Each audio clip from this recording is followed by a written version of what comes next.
I come home, I'm looking at ESPN. All the lights turn dim, the TV turns off, and I thought my kids were playing a trick on me. I look up, and there's nobody there. When I turned around, there were these two beings right there. And, man, hold on. Whoa. Sorry. And they had the big almond eyes like you see on TV. I swear they did. I felt like my brain was shaking in my skull to the point where it started hurting, and I started screaming, but no sound was coming out. A few seconds later, it stops. They don't walk like a person. They kind of dangle, and they went right through the wall, and then boom, the TV comes back, the lights come back to normal color. It was just traumatic for everybody. I basically lost my whole family over this. I kept hearing this voice in my head over and over again. Finally, the next day I got so tired of this, I couldn't stop this noise, this phrase. So I go to my computer. First thing popped up was .org, and I almost fell out of my chair.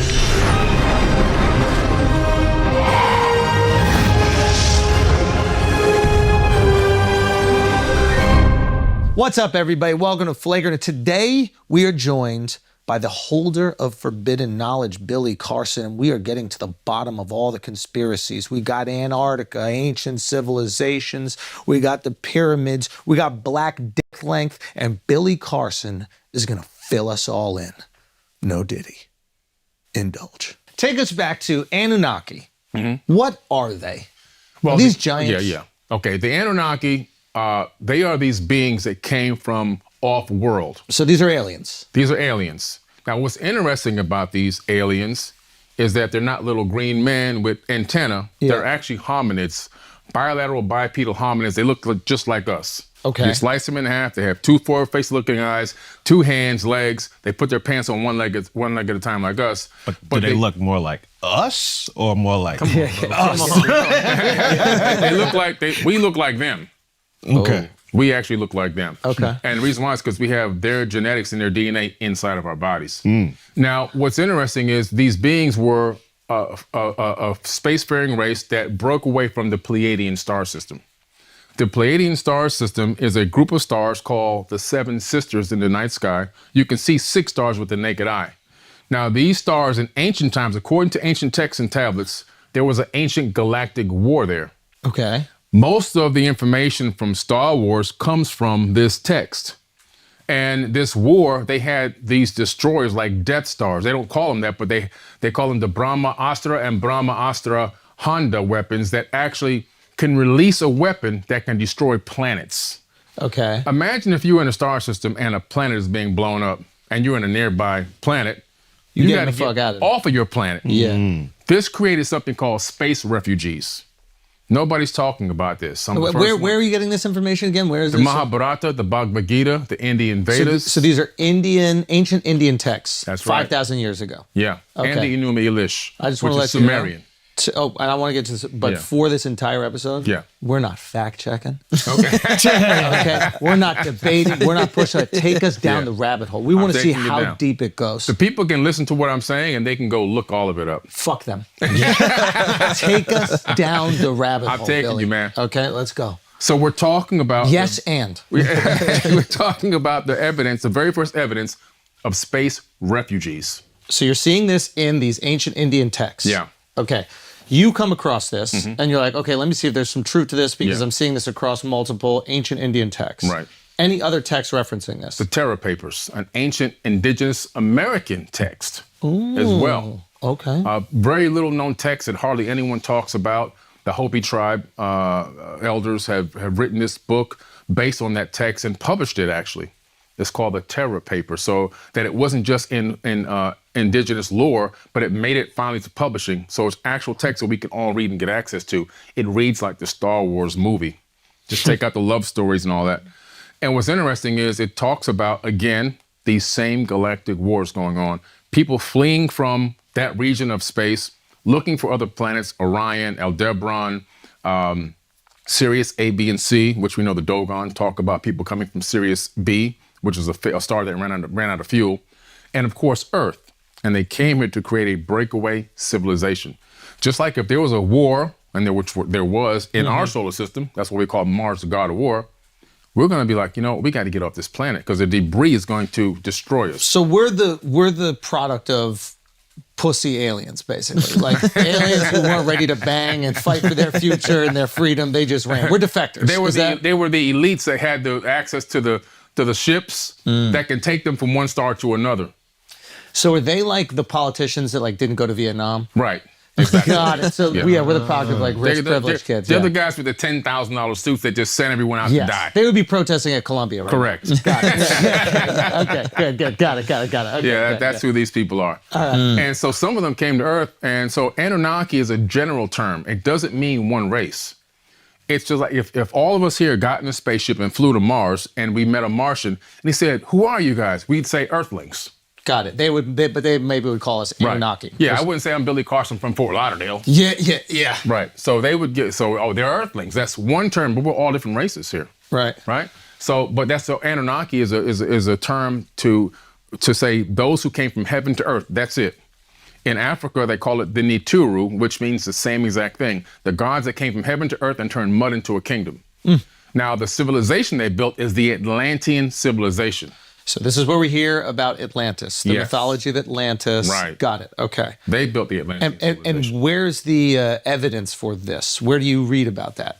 Well, if you look in the text, a lot of the Indian texts, the Vedas, the Mahabharata, the Bhagavad Gita, the ancient lore of the indigenous aboriginals, the Terra Papers, the Enuma Elish, the Epic of Atrahasis, the Code of Hammurabi, the Myth of Etana.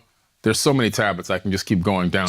Everybody's referencing the Atlantean civilization. Yeah. Obviously, the most popular one was it Plato's uncle or something like that? Plato. Plato wrote about this. Oh, he did? Yes, he did. Yes, okay. Got it. And so, you start looking at this information. That was more recent. I mean, when I say recent, it's not as ancient.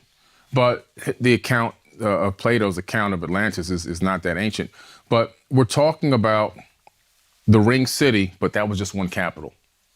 So that ring city that was being described is one capital of dozens that existed on Earth at the same time. Do we know where these other ones might be? Is there any remnants? They were on every continent, every single continent. We're standing on Atlantis right now. We're sitting right on top of Atlantis. It was New York. Yes, everyone on this planet is on top of Atlantis. So when you start to look at the Americas, you discover that there were so many pyramids in the Americas. There were literally thousands of them. What happened to them? The Catholic Church blew up the tops of these pyramids and built churches on top of them. No. Really? Yeah. Come on, bro. Mark, bro. Yeah. Hold on. I was raised Catholic. They never told us that. No, they won't tell you that. Give me a sip. They didn't It's time to get going. They didn't tell you guys a lot of stuff. Hold on. So break this down. Right. There were pyramids everywhere. Yeah. How do the Catholics find out about it? Are they reading the ancient texts? Oh no, they just know that we gotta eradicate this civilization science because we want to impose our will on the people. See, the Catholic Church went through something called the Inquisitions. Yes. And it was the papal Inquisitions where they went around the planet and they killed and tortured and murdered 80 million people to convert them into Christianity. And got it. So it wasn't spread like they tell you in church, the gospel means the good news. It was really bad news when these people showed up. It would be like America showing up to your country and you have oil buried in the ground. Really? It's bad. Wow. So they were like giving women fucking rights and shit. Let them read. Ridiculous. Absurd. They have. What the fuck is wrong with these people, man? If you go to the museum in Rome, you'll find they still have the torture tools there in the museum. They're proud of them. They have the Pope's spear. The Pope's, spear, which went up in a woman's vagina. I saw that one.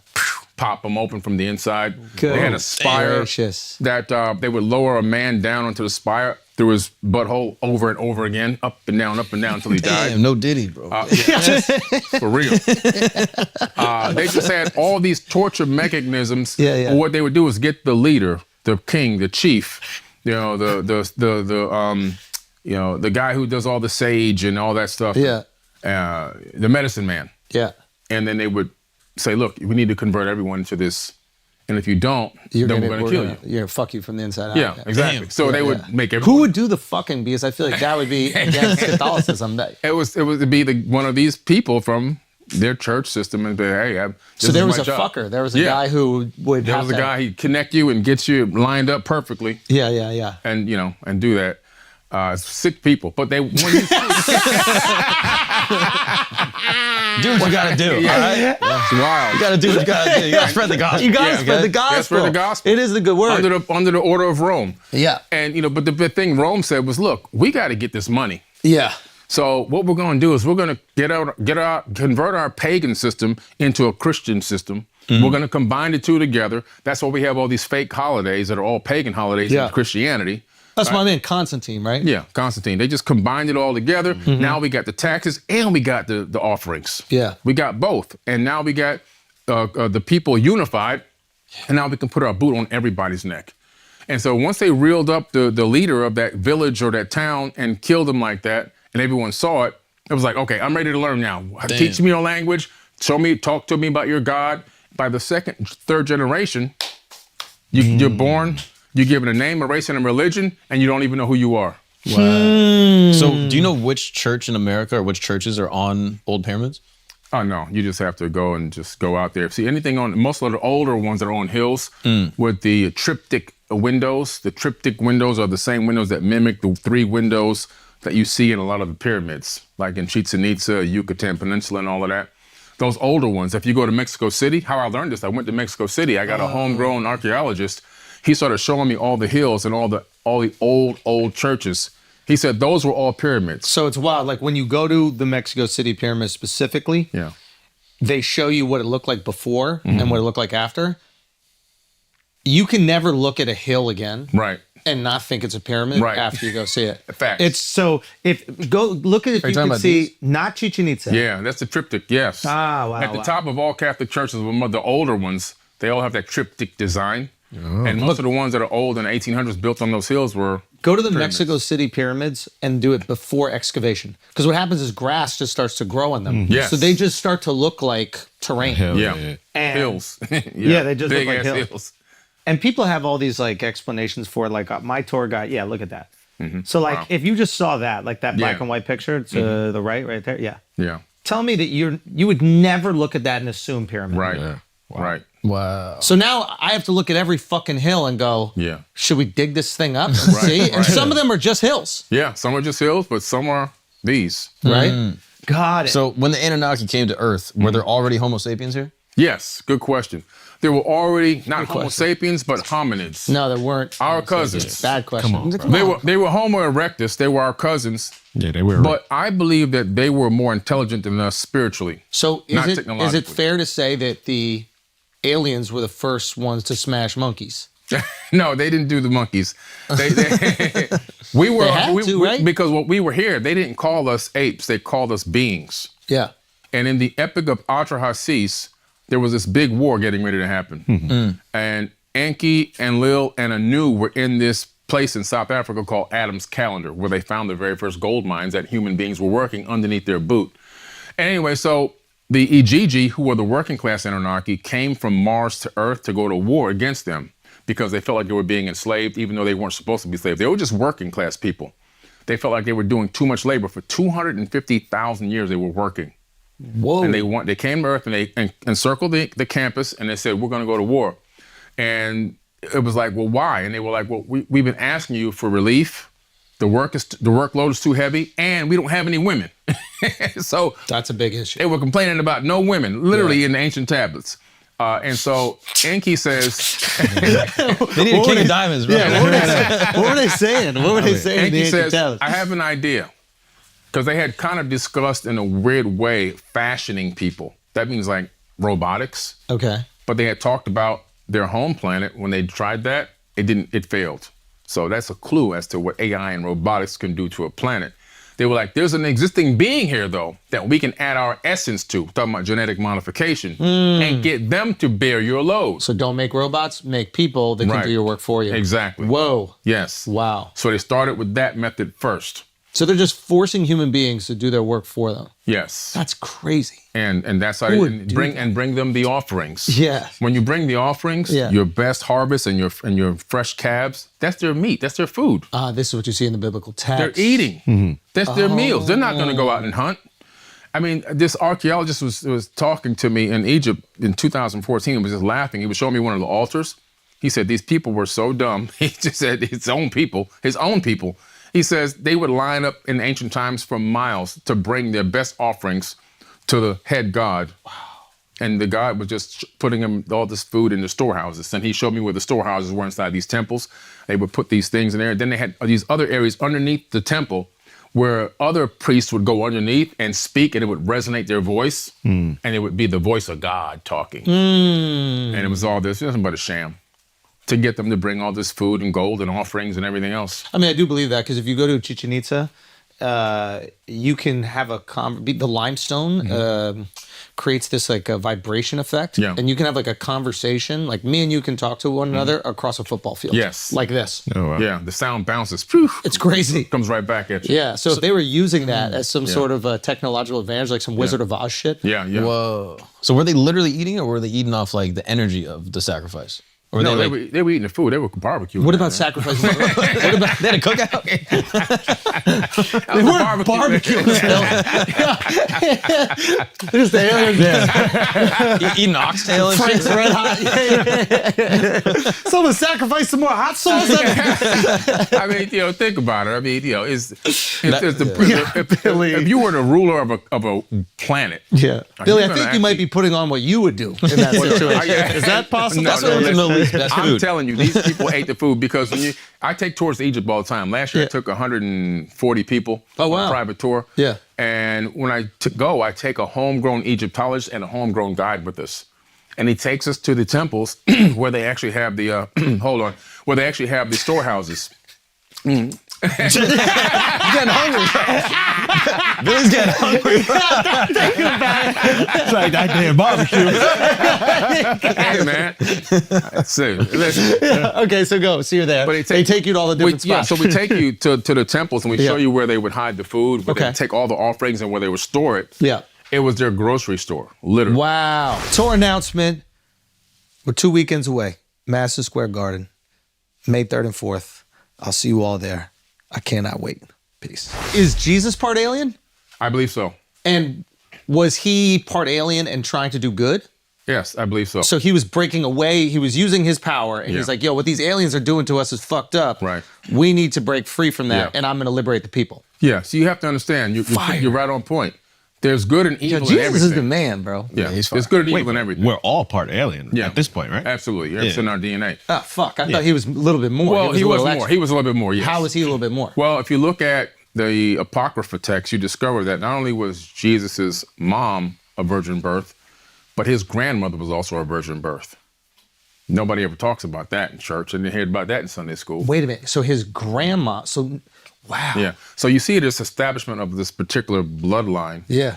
And then all of a sudden he comes through the womb and then begins to regain all of his own memories, right? So he is a reincarnation of himself from a previous lifetime. Oof. That's why sometimes I hypothesize that he could be Thoth the Atlantean, who says that he could incarnate on and in any plane he desires. Could he have decided now to come back through the womb? So Thoth the Atlantean was the king of the Atlantean Empire. Yeah, he was one of them. Or one of the leaders of the Atlantean Empire. He is Yeah. reincarnating inside Jesus. Yeah. And why has he chosen to help the people instead of enslave us like he did in the Good past? question. When you look at the ancient text where Jesus gets all of his information from, Yeah. the Emerald Tablets of Thoth, We need to talk about that on the Right. tablets, bro. 38,000-year-old text. In there, in the book that I wrote about it, I line up the Christian text and I line up Jesus's text from the New Testament. This is going to seem really ignorant. People were writing shit down 36,000 years ago? Thoth authored these tablets himself. He actually wrote, he didn't have a scribe. A lot of the times these God figures or these leaders would have scribes. Right. He actually wrote it down himself. He actually put it onto these tablets. And what is he writing in? What language? Well, it looked like the language was runes, R-U-N-E-S, okay?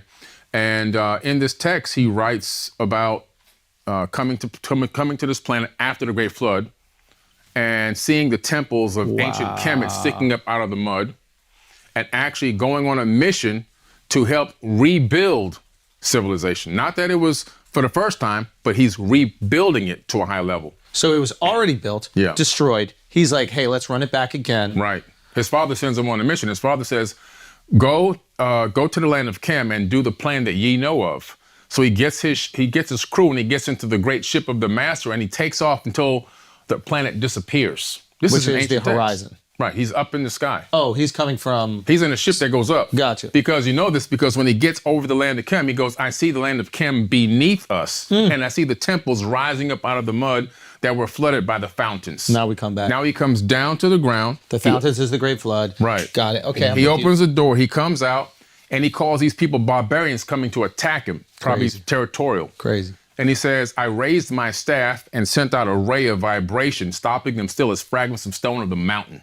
So now he's got a stun gun that can freeze them in their tracks. That's fire. That's technology. That- Now we have something. so is the spaceship. But yeah. But we have something right now in the military called the active denial system. Which is It's the same when exact. gays try to join. No. I'd like to strike that from the record, Your Honor. No, it's a system that works just like what he described in ancient tablets, Yeah. where it sends out a beam, a ray. Type in active denial system, put it up there. It sends out a beam at a crowd of people coming to attack, right? To riot or whatever. And it stops them in their tracks. It makes them feel like they're in pain, makes them feel like they want to vomit, put voices in their head. Wow. Whatever you want to do, you can program the frequency into their body to make it do that. Is this what the people said they were experiencing in the Cuba? Yeah, Like the Havana base in. Havana syndrome? Is Yeah. Yeah. Okay. Keep going. All right. So you're on it, you're on it. So then here's the key about the God thing. Him, not wanting to be one of these gods. When he released them from that, he started talking to the people peacefully, and they started groveling at his feet. And he said, No, get up. He said, I'm a son of Atlantis. He didn't say I'm God. And he said, I'm a son of Atlantis, and I'm here to bring you back up to a high level of civilization. And he worked with the people for a couple thousand years to rebuild that civilization. Before he left and he told all of his people that came there with him, spread out around the planet, just how Atlantis advanced again, spread out around the planet and duplicate what we did here. And this is where you see similar stories Correct. across ancient texts around the world. Correct. And those similar stories are higher intelligence comes to us, bestows upon us this wisdom after the floods. The Lakota tribe, the Hopi tribe, the Dogon tribe of Africa, the Aboriginals. I could keep going on and on and on. Matter of fact, the verbal handed down history of the Aboriginals, because I've been there before and hung out, went for a walkabout in the outback with the Aboriginals and went on a trail to go find Proto-Egyptian hieroglyphs, which we did stumble across and get them documented, that they were seated on this planet by Pleiadians. Pleiadians From the Pleiades. Got you. The same people that the Sumerians talk about, they call it Mo in the ancient texts. The ancient Egyptians revere it as well, the Pleiades. It's in every text, Homer's Iliad, the Bible, the Mahabharata, any text you go to, and most artifacts are going to have a depiction of the Pleiades or talk about the Pleiades. And what's the depiction? The stars, the 7 stars. Oh, it's that star system. Yeah. Subaru even Whoa. has it on their logo for their car. So it's a gay lesbian. It's a lesbian. It's a lesbian galaxy. Is that what's going on? Okay. Shout out Subarus. We love y'all. It's a constellation. It's a star system. You talked about Jesus, where he went from like 12 to like 32. Yeah. Can you explain Jesus' trajectory from 12 to 32 that we don't have in the Bible? Yeah. What does that mean? So Jesus disappears from the Bible at the age of 12, right? He disappears, and where does he go? There's another text called the Gospel of the Holy 12. And in the Gospel of the Holy 12, which was omitted from the Bible, he goes to Egypt with his mother. Now, I've been there, and when I take people on tour, I take them to the place where he slept. It's still there. It's a crypt now. It's like a place to go there. You know where it's at, right? It's inside a church, right? Coptic Cairo, correct. Right inside that church. They converted it into a church. And he went there to study the Egyptian mysteries.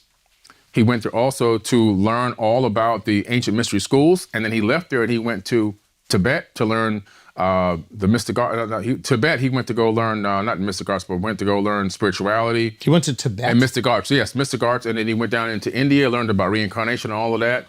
And then he came back down and he reappears in the biblical text when God says in the Bible, I called my son out of Egypt. What an episode for Akash to miss. I mean, we don't tell him any of this, by the way. The ego that he will have finding out that Jesus learned everything from India. Yeah. Oh, we can't tell him. Okay, keep going. Okay, so He learned learns Reiki all healing in Tibet and, energy healing with his hands. The mystic arts, I have to correct myself. The mystic arts he learned in India. Got it. and then coming back down, teaching reincarnation all the way back. And how do we know that he went out there to India? Well, there's the records have been kept. It's complete records, and even the Dalai Lama confirmed that he was in Tibet at one time. Really? Yeah. Yeah. How do they keep reincarnation out of the Bible? Well, the Bible is about reincarnation, but they doctored it up to make you think that it's not about reincarnation. But when you even look into the book of Revelations, it says you're going to get a new name and a new body. It didn't say you was going to be a spirit with energy. It said you're going to get a new name and a new body, a physical body, and that you're going to live inside of that body. And so you're going to come back and be born again. You know? In the biblical text where people are getting confused about this born again, like in the spirit thing, it's really born again in consciousness. You know, getting dipped into a bucket of water and all of that's a waste of time. Somebody dumping you in a pool and all that, you just get wet. Dumping babies and splashing the babies. It's a waste of money, a waste of time. You know, So what you're saying is that's just a metaphor for this conscious rebirth to happen. conscious rebirth. What we can do, we can have a rebirth right now. Right now, if we decide to look at ourselves and think about things that we were doing wrong, maybe in our lives right now, things that could be better with ourselves, and we begin to work on ourselves, and we go back and have a meeting again in 2 weeks and say, what have we individually worked on within ourselves to become a better person? That's spiritual rebirth. That is rebirth. We had just now been born again in the spirit. And you can be born again many times in one lifetime. Okay, you said that they had doctored the Bible. What's the earliest version of the Bible that exists? One of the earliest versions is the Ethiopian Bible and the Sinai Bible. Okay, so Ethiopian Bible. That's fire. There's this great clip. I don't know if you've seen. It's on like one of these like fucking Ivy League campuses. Yeah. And there's like these white kids talking about how it is a form of like white colonization teaching Christianity, and there's an African student there who's like, Christianity was in Africa before it was in Europe. And then the white girls are just like, they have no clue what to say. So this does, I imagine, speak to that, right? Yeah. So who was it that went to the Ethiopia? Which tribe ended up going there? Because I think there's a Jewish... Oh, you're talking about Isaac? Was it that he went down there? One of the 12... One of the 12 tribes. Moses went down there. No, I think Moses went down there and met his wife, and she was a woman of Cush. So the Cushite people ended up in Ethiopia. Oh, okay. I thought there was one of his. I thought it was one of the 12 went there, but I could be wrong. Maybe It's Matthew? possible. Matthew? It's possible. So he called Myrmina, supposedly in Ethiopia, describing as a land that was inhabited by tribes of cannibals. After departing from Jerusalem, and the Holy Apostle Matthew preached the glad tidings of the gospel. And that's why you see a Jewish faction there as well. Yeah. Okay, so the earliest version of the Bible, or one of the earliest, is in Ethiopia. What are the differences between that Bible and, let's say, like the King James? Okay, and a couple things. The first, the Old Testament is the Torah from the Ethiopian Torah. Wait, the oldest Torah we have is also Ethiopian? Yeah. Dude, black people hold it down, bro. They still really speak Hebrew. hold They me. still The speak original Hebrew. Jews. I'm trying to tell you. I gotta go to Brooklyn and apologize to people. Like, it was right the whole time. Yeah, come on. Okay. Kyrie Irving was right the whole time. Yeah. He was, actually. I did a whole mini documentary on this. Really? With full research. And Okay, I want to get to all of that, but take us there. Okay, so oldest version of Old Testament, Ethiopia. Oldest version of New Testament, either Sinai or Ethiopia. What are the differences we see in these and then the newer versions of the text? Well, what's interesting is the text, there's less mistranslations. Less mistranslations, got it. In the Ethiopian Bible and the Sinai Bible, there's about 12 to 14,000 differences than the more modernized King James Version. And what are the differences? Well, for example, Moses never crossed the Red Sea. He crossed the Sea of Reeds, which is a closer, much smaller and easier sea to cross. Right. As a matter of fact, if you talk to geologists, which like I did, Yeah. you'll find if you do a geological rewind to go back in time with tectonic plate movements, a computer model will simulate that there was an actual tsunami in that area somewhere within that time frame, give or take 100 years or so. which would have easily wiped out that area, completely dried out the Sea of Reeds, and you can walk right across. Then the water would have come crashing back. Wow. But he never crossed the Red Sea. Also, another mistranslation is God. God is not supposed to be singular in the Bible. It's plural in all cases. Gods with an S. Oh, Akash really can't see this. We gotta keep this one. We gotta keep this one. Bleep that. We got multiple gods and reincarnations. He might be on to something. So hold on. So, but you see that in certain languages, like God in Spanish is Dios, not Dio. So that Exactly. would be gods. Yeah. There's a plurality to it. You know why? But that is Father, Son, Holy Ghost, maybe? No, they just copied it from the ancient texts and tablets. Biting. In the ancient texts and tablets, it's multiple gods. In the Bible, you have the gods are Enlil, and who's also known as Yahweh in the Bible. Yeah. And you also have Amen-Ra, the great Amen. He's, when you say the Lord's Prayer, that's Enki's prayer. Our Father who art in heaven, hallowed be thy name, thy kingdom come, thy will be done on earth as it is in heaven. Give us our daily bread, blah, blah, blah. That's Ptah's prayer, who's also known as Enki. Enki. In which religion? In Christianity. Enki is in Christianity. No, he's ancient Sumerian. That's okay. That's Sumerian. And Yeah. who? And he's an Anunnaki, so you're praying to him. okay, who? I like don't want to go away. I want to learn about the Sumerians because I think that's really important to everything else you talk about. But I just want to learn some more about these differences in the Bible. Because this is always really fun. When you obviously with translation, you're going to find differences when people are explaining the meaning of certain things. I'll give you one big translation that's off. Is they say, well, Jesus was crucified. Whoa. Well, that doesn't exist in the Sinai Bible. What happened? It doesn't exist in the book of Barnabas. He didn't. It's a fire name, Barnabas. I know. Didn't. But they left that out of the Bible on purpose, by accident. So how did they kill him? They didn't kill him. In Harvard Library, there is a book of Jesus' wife at the Harvard Seminary School. And they found that about 8 years ago. Jesus' wife is the Mary Magdalene? Yeah. So she was not actually... They're assuming it's Mary Magdalene. It doesn't specifically say, but it's assumed that it is, which means he probably had kids, and his Merovingian bloodline is still probably walking the land till this very day. Wow. Yeah. That's in, what was that great book, the Dan Brown book, the Da Vinci Code? Da Vinci Code, yeah. Yes. So there's probably someone related to Jesus right now. Right. Kanye. Stop it. It might be Ryan Garcia. The miracle workers. It's always the miracle workers, isn't it?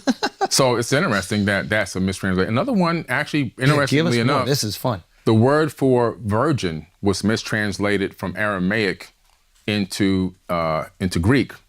So the word originally meant, I think it was laga, which means young woman.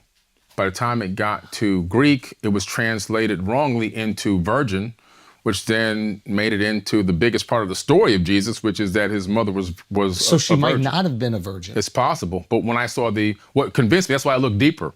That's how I found out about the grandmother. I said it might be true. But they still use that mistranslated word for that. Maybe they didn't have another word to use. But that's a big mistake. Because there's certain parts of the Bible where they use that same word to describe women as being virgins, and they tell men that you have the right to rape them. Jesus. That's in the book of Deuteronomy. Who wrote that one? God said this in the book of Deuteronomy. He says... Is this Old Testament Deuteronomy? That's Old Testament, yeah. Wow. Towards the end of the Old Testament, he says, if you see a woman walking through a field and you want her, you can rape her. Exact words used, by the way. And it says, if after you rape her, you decide you want to keep her, you can make her your wife. Wow. So that's God. See, here we go. Yeah. The creator of the universe, of the multiverse, that can think planets into existence, that can speak, things into reality. Is R. Kelly. It's gonna, exactly. It's gonna say, you know what? I believe I can fly. Why don't you guys? He did have great lyrics, man. Bars is bars, bro. Wow. Oh, this is great. So Deuteronomy is a wild book. Listen, Deuteronomy is so bad, and this is where you go. Wait a minute. This is really not the creator of the universe. Yeah. God says there's a person in a town far away. Who speaks ill of me. Go there and get over the town walls, kill the women, kill the children, kill infants and bring the spoils of war back to me. Whoa. What kind of God needs spoils of war? You're God. You got everything. Yeah, just look up evil Bible. Google evil Bible and go to the book of Deuteronomy. So who do you think wrote this? These are these Anunnaki people. See, they were these Atlantean leaders. Yes. It got to the point where they became greedy and they became self-made gods. And they really believed it. They were battling each other Like over the pharaohs resources. of Egypt in a way? Yeah. Gotcha. You're drunk battling off over power. resources and people. Wow. Battling and, just literally like fighting over who's controlling who. And how we all got to be different races. Yeah. That goes back to... How did that happen? Yeah, that goes back to the Tower of Babel incident in the Bible, which comes out of the Sumerian tablets. Okay, explain what ancient Sumeria is real quick, because we keep referencing it, and I also want to understand. Well, this ancient Sumeria is a location right now would be Iraq. Right.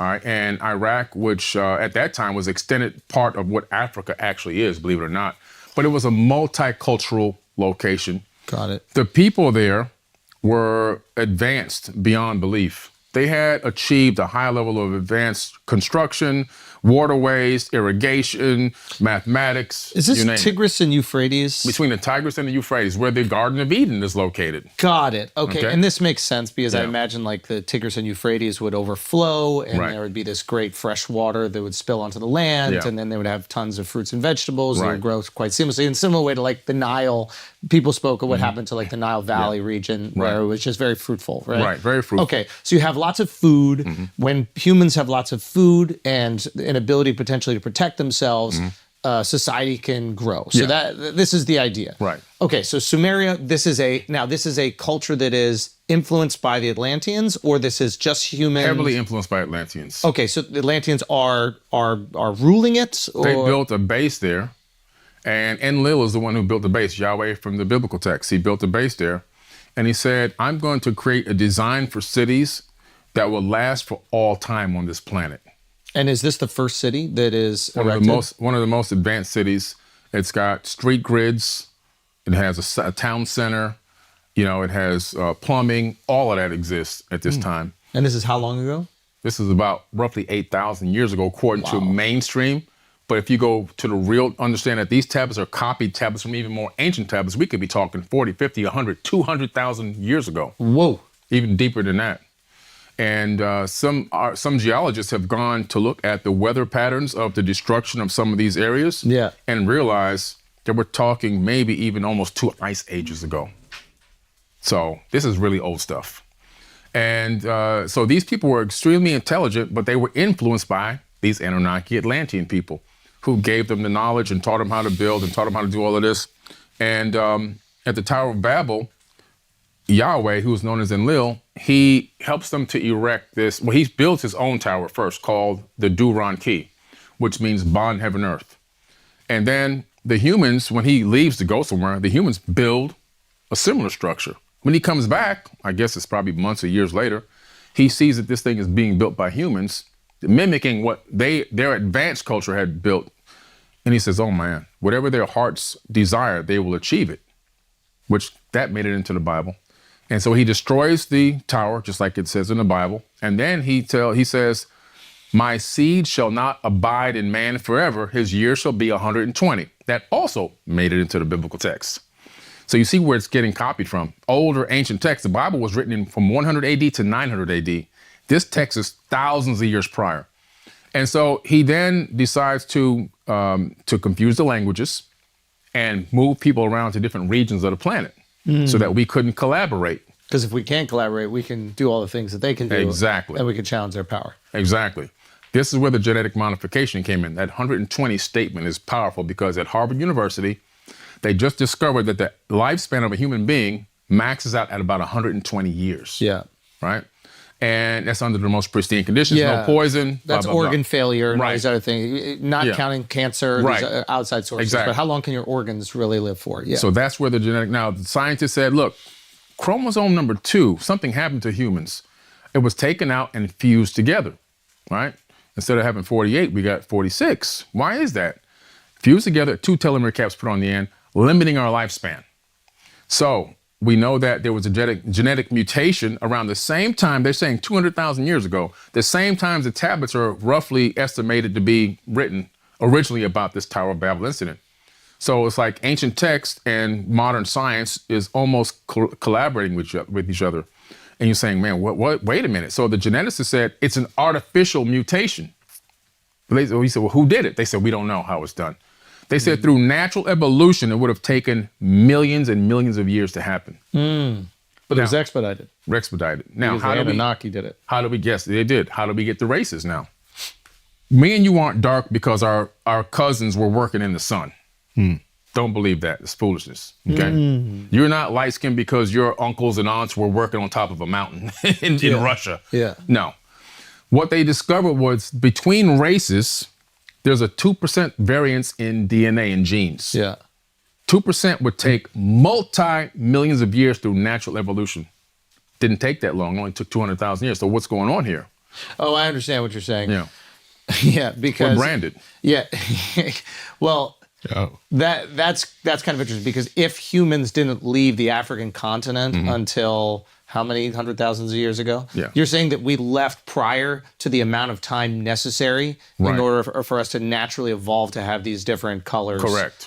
dick sizes or whatever. So, yeah, why did your guys' God love big dicks so much? Yeah, what is up with I don't know. Yeah, what is I don't that know. about? When you go to Egypt, that's all, in the museum, you see a lot of statues with big penises. All What is up? You notice how we didn't look into that, huh? Just Yeah, why did you look into that? Mr. Carson heard that. Let's He's get like, to the oh, bottom of yeah, that. we don't have to check that We one don't out. check Yeah. that. No, But Diddy. yeah, can you explain that? Yeah, no Diddy, no Because Diddy. my God. You know, you see statue of David and he got a little strippy on there. It's like, Yeah, yo, what's, for real, okay, so and then Asians, where the fuck do they come from? That's just crazy. Yeah, I know. So Because they're the most different. yeah, they're really different. But here's what They are. I can say that because my wife is Asian. Yeah. So tell me, what's the deal? Here's the thing. So Anunnaki? when you look at the Anunnaki and you discover that they were multiracial people, they all look different. The crew that Thoth took to Chem with him, they were all different looking people. Even one of the person had married a woman from another planet, according to these texts, not according to me. But when he said, go around the planet and duplicate what we did here. Yeah. So now I go, you and I, we're already in Africa, right? You go to Europe, you go over to Mesoamerica, and you are ruling over people. Now, what does a farmer do right now if they have cows? They brand the cow. So in case my cow wanders off, you know, that's Farmer Jim's cow. We got to get it back to him. So everybody made their people look like them. That's So right. they knew these are our property. Let us make man in our image. Whoa. I believe my hypothesis is that we are genetically branded people for the people that we were ruled over by. Whoa. So what color do we all start as? No one knows. When you talk about these Anunnaki texts, it describes them. There's only one reference in the Sumerian tablets that references the people that took the brunt of a bomb that got dropped in ancient times. And they call them the black-faced people. And it said that the evil wind took them over and their hair fell out and their nails fell off and their eyes were bleeding. It's like radiation sickness. That's the only reference we actually have of the way anybody really look, other than the hair. They talk about hair in the Epic of Gilgamesh.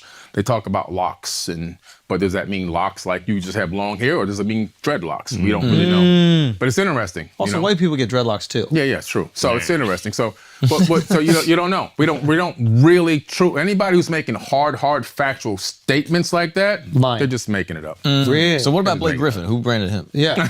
Yeah, what Yeah, what do we do when we start mixing and matching? Like, what's going on there? Yeah, Was that bad or is that good? We don't know. Yeah, what would the God say about that? In the Garden of Eden, it was actually Edin, right? And Enlil, he was known as Yahweh. He was the Lord. He was known as Satan, the Lord of Eden. Satan, the Lord of Eden. And Eden was an outside laboratory. And in this laboratory, when you read these texts, even some of the apocryphal texts, like the Book of Adam, which was left out of the Bible, you discover that this was a mating ground. So they would start. So what happened first was they began with genetically modified people that were almost like clones. And the information on the cloning technique is at the Temple of Karnak in Africa, in Egypt, where I take people.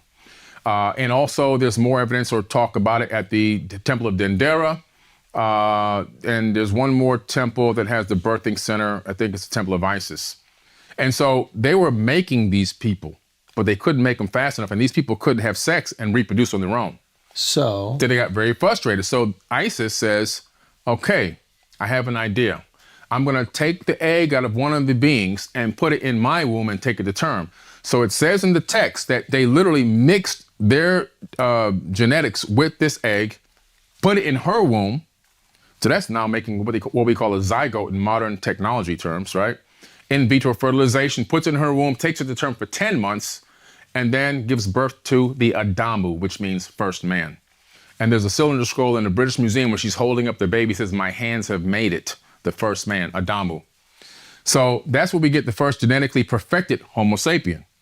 so before that, they were all They were Homo something, but they weren't like us. They couldn't reproduce. Like if you take a tiger and a lion Yeah. and mate them, it'll have a ligand, but the ligand can't reproduce. Right. Right? So that's the situation. That's what we had going on. This is so fun. This is so much fun. It's like it's a bit of It's so much more fun to listen to you and just believe everything. I'm telling you, it is. I know there's people that listen right now like, oh, this is bullshit. Just get away from that and just enjoy today. Just enjoy. I want them to research what I'm saying. Yeah. They can rewind and write this stuff down or type it in their phone Yeah. and start learning. Yeah. I Or want don't. people to Yeah, research what I yeah, say. just- Don't believe what I say, research what I say. Yeah. So what happens is, and we take people to these cloning centers when we take them to Africa on tour. Our tour we take every single year. Next one is coming up in October. And so the point I'm trying to make is, so we have the cloning center. The clones couldn't reproduce enough. And a lot of work was going into making these people. So they came up with Adam. This starts the generations of Isis, the generations of Isis, the Genesis, the Genesis. Ooh. And Genesis is obviously the first book of the Old Testament. Yes. doing the math right now. He really is. He's doing the math. Whoa. So that's Adam. Yes, Adam. Adam was then put into this Eden to mate with these other. They had mating times and schedules. You couldn't do it. You couldn't get back what you were talking about. You couldn't mate with somebody unless you were given a scheduled time to mate, or you get in trouble and punished. But no baby's coming. So they said, damn it. So let's go ahead and take some of his DNA, clone that, make a woman. So they made Eve. Then she got pregnant. Okay, this works. They were not the first humans on this planet. They were probably 1 million in at that point, okay? So people who think that 8 billion people that we have now on Earth came from 2 people have never studied genetics. Because if I start mating with my sister and so forth and so on, by the second generation, third generation, we're gonna have a whole bunch of people with disabilities and one eye and arms broken and small legs and all kinds of stuff. You can't make 8 billion people, not enough genetic diversity. Right. So that's why they had the specific mating times and the people that you could mate with to make sure that they were not creating a small genetic pool.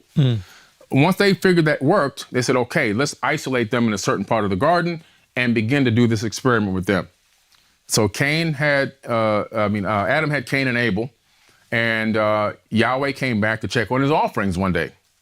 And, one was bringing him the harvest, one was bringing him the lamb, and one got jealous because he kept taking the harvest. And he's like, you know what, I'm pissed off, I'm gonna kill my brother, right? So Cain kills Abel, and God comes back like he doesn't know this. He's supposed to be all-knowing and omnipotent, but he doesn't know that this happened. He's shocked that this happens. And he says, I gotta kick you out of the garden.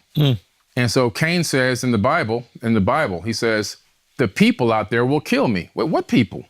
I thought there's no people. I thought there was no people out there. There's people out there already. Matter of fact, they might be barbaric.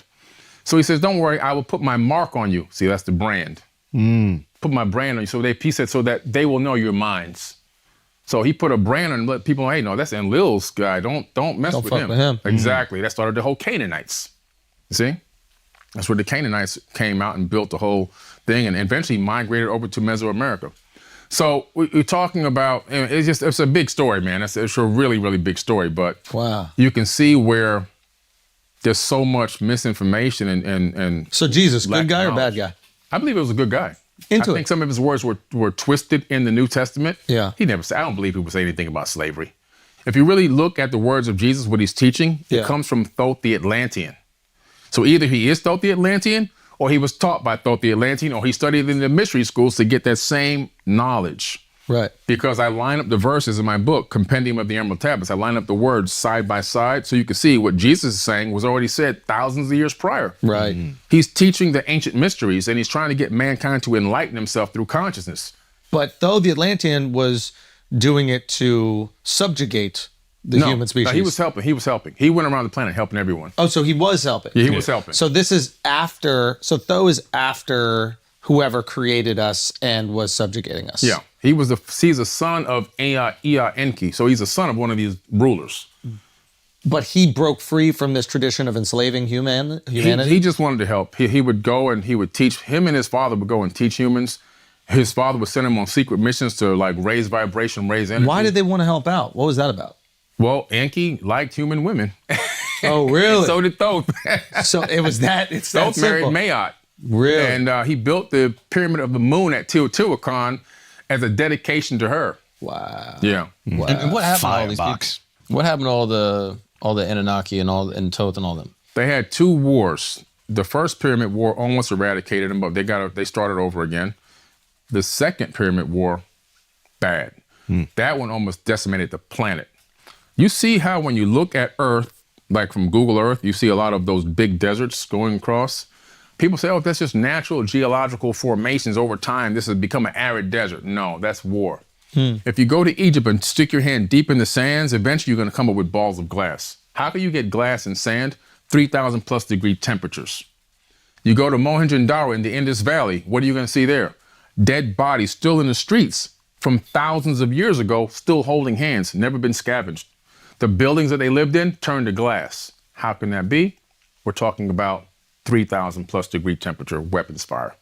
We're talking about this war that happened in the ancient past. Amun-Ra wanted to continue he started the first war to take over the earth early because he didn't want to wait for his processional period to rule. And then this is the guy who says, you must say amen after everything. You say amen. Everything you give thanks for, you're saying amen to him. So when you say amen, you're thanking him, by the way. A brutal killing guy. But anyway, so he says, it's a fact. He started one war to take over early, which he won. Yeah. He then started a second war to stay in power. And in that second war, he escaped. He was almost killed. But he left his kingship and the finances of the kingdom to the Ra-Kam. And R-A-K-A-M. But that translates into modern words. Kam translates into childs. So now you translate Ra, childs, Ra, child. Oh, Shit. Yeah. Got him. Yeah. I think he was going to rock him. family- Yeah. Right. Hold on. Rothschild. So the Rakim ends up being the Rothschild banking dynasty. Yeah, $700 trillion dynasty. Wow. Still running the planet until this day. Are they really? Oh yeah, they run all the banks, all the central banking systems. Oh, globally. This is awesome. Let's go. Let's go. It's like my YouTube wormhole live. Okay. So Rakim ends up being the Rothschild banking dynasty. Yeah. But didn't the Rothschild banking dynasty start in like Austria or something in modern times? Like, see, how do you jump? How do we jump? When you have these kind of people that you put in positions of power and and they continue to fund and help each other, they always find a way to get back to where they want to be because there's only one recipe. And once you understand and know the recipe, you can you can start from zero and get it all back. And what is the recipe? Well, it's a recipe to building any kind of level of success. I had a business that I built into a very big business and I lost everything a long time ago. I was homeless. I was sleeping in my car, okay, on the beach in North Miami or Aventura. And somebody lent me $30. I put $10 in my gas tank and the other $20 I converted to quarters. This is in the 90s. I got the yellow pages out and I started cold calling businesses I was a marketing company, getting new accounts. I got me some new accounts. I built my business back up. I got off the street, got a new car, got a new house, became a multimillionaire again. So the recipe, understanding what it takes to be successful, once it's ingrained in you, it never changes. I don't care what business it is. They could be selling cow chips from Wisconsin, you'll be a billionaire. And so they understood that it was in their DNA. Can you tell us what that is? We want to learn about it. I teach classes on this. Give us a little tidbit. Give us a little. little. One thing you have to know, obviously, if you have to be passionate about what you're doing. Yeah. See, they're passionate about putting their boot on people's necks and ruling. Oh, really? They're passionate. I remember one of the Rothschilds, I can't remember which which one it was. I don't know if it was Evelyn or the other one. He says, we have the right to rule over people. Exact statement. Yeah. They believe that they have the right to rule over us and to oversee us. They believe that's their genetic lineage. So if you're passionate about something, you're going to do it to its highest level, and it's never going to feel like you worked a day in your life. So the trick to becoming successful is to find your passion And then lean in. and then find a need for that passion in the world. Once you find a need for the passion in the world, then you supply that passion to the person or company that needs it. Now that energy exchange puts money in your bank account. So you never chase the money. I never focus on how much money I can make. I was focused on following my passion and providing that passion to the world. Money is just a side effect of the energy exchange. That's the recipe. And then these central banks that the Rothschilds have created. Yeah. Is there any benefit to them? Like, is it nice to have a central bank? Like, if you were to make the argument for them, what would you say? Well, listen, anyone who can make trillions of dollars off of money that doesn't exist, It's pretty good. good damn deal. Yeah. I just punch a couple of zeros and ones into a computer, and then all of a sudden it turns into trillions of dollars of money that backed by absolute nothing but consciousness attribution. If we had $1 billion in this room right now, and it was -30, and we had to sleep here overnight, knowing that we're going to get pulmonary edema from breathing in cold air, we'd burn it. Because now the value of the money is only heat to keep us alive for one more day. Money is just what we consciously attribute to it. So how have they convinced us that we should consciously attribute value to this money? Goes back to the Sumerian tablets. You go back, you discover where the whole thing was implemented, where these Anunnaki gods put this monetary system in place thousands of years ago. Yeah. And they said, okay, if you, we're going to have to really monetize this system that we're creating. So you have lambs, you have apple orchards. You bring 2 satchels of apples, that's a value of 1 lamb. Right. If when you get to him, he doesn't have a lamb, he's going to give you an IOU. And we have millions of IOUs in cuneiform. Yeah. We discovered them. So I go to him, the first time I get my lamb, I go home. The second time I come back, it's now offering time. He only has enough to give me a half a lamb. I got to give him 2 satchels of apples. I get a half a lamb and an IOU for another half. I come back a month later, man, there's a shortage on lambs now. This is fractional reserve banking that you're describing. I give you a leg and I give you a head. So this is really a function, my understanding is this is a function of like the problem is really the weight of gold. Like at least when it entered like the true banking system in Europe. Like it's hard to just carry your gold around all the time. Right. So then if somebody has your gold, they can give you the IOUs for the gold. You can pay in those IOUs knowing full well there's gold in there. But if you start handing out more IOUs than there is gold, nobody's going to ask because we all believe the gold is there, but it's not really there. And that's kind of our banking system. Exactly. Fiat. Right now. And that's when people say, I think banks only need to have like 10% or 20% of the actual funds in the bank itself. Correct. If we all went to the bank today and said, give me my money, the banking system would collapse because everyone would not get their money. It'd be impossible to get your money out. Yeah, let's not do that. No, that'd be a bad situation. That'd be a really bad day. Yeah. And that's what people call, that's the run on the bank term, right? Right, when there's an economic collapse and everybody wants to go take their money out and then the bank goes, hey, we're stopping withdrawals today because it's like shorting a stock. Much. Yeah. All right, guys, let's take a break for a second. Listen, let's just face it, okay? After a night with drinks, we don't bounce back the next day like we used to. I'm 40 years old, okay? Even a night of responsible drinking after some shows can ruin the next day completely. But luckily, there is now a surefire way to wake up feeling fresh after a night of drinking, and it's with Z-Biotics. Z-Biotics is the world's first genetically engineered pre-alcohol probiotic, okay? Let me explain this here. When you drink alcohol, it gets converted into a toxic byproduct in your gut, okay? It's this byproduct, not the dehydration, which is what they tell you, that's to blame for your rough next day. Z-Biotics is a probiotic drink that produces an enzyme to break this byproduct down. So just remember to make Z-Biotics your first drink of the night. Drink responsibly, and you'll feel your best tomorrow. You have this in the tummy first. Then you have those responsible drinks. But the Z-Biotic is already cooking, is getting to work. It's producing that little enzyme. It's breaking down that gut byproduct that has been really causing you to have horrible mornings. Vacations, weddings, birthdays, and reunions, all these different occasions. What we're going to do, we're going to start out with the Z-Biotics. Simple as that. So go to zbiotics.com/flagrant to get 15% off your first order. When you use Flagrant at checkout, okay, Z-Biotics is back with 100% money back guarantee. So if you're unsatisfied for any reason, they'll refund your money, no questions asked. Think about that. Think about that for a second. That's a lot of confidence that this is going to work. Remember to head to zbiotics.com/flagrant and use the code flagrant at checkout for 15% off. Thank you, Z-Biotics, for sponsoring this episode and our good times. Now let's get back to the show. All right, guys, we're going to take a break real quick so I can help you make the biggest no-brainer decision ever. If you're looking to have some nice alcoholic beverages in the comfort of your own home, have it delivered to you with DoorDash. Obviously, you use DoorDash to get food delivered to you. So just take the next logical step of having alcohol delivered to you as well. The alcohol selection on DoorDash is top shelf. Beer, wine mixers, mocktails, and more can be delivered straight to your door. There are thousands of stores all over the country, so you're sure to find what you're looking for and more. And whether you want to have alcohol delivered to your own home or even send someone a nice bottle of something as a gift, using DoorDash is an absolute no-brainer. You didn't know this was possible. We're telling you it's possible. And on top of that, okay, on top of you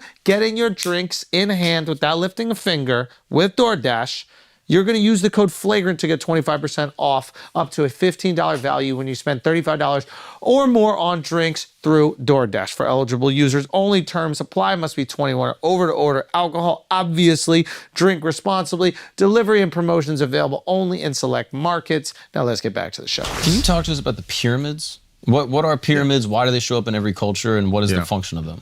And can I just say one thing? Yeah, go ahead. Because some people would say the pyramid is just the easiest physical structure to create at that size, right? Because if you create a building that just goes straight up, you know, wind can rock it side by side and it goes, whereas a pyramid is just the most stable structure. So that would be like the, what do you call like the mainstream thought? What is that? What do you refer to? They're like, saying that it's, you know, that it's a no. the pharaohs are buried in there. What do you call mainstream thinking in your discipline? Do you call it what is that?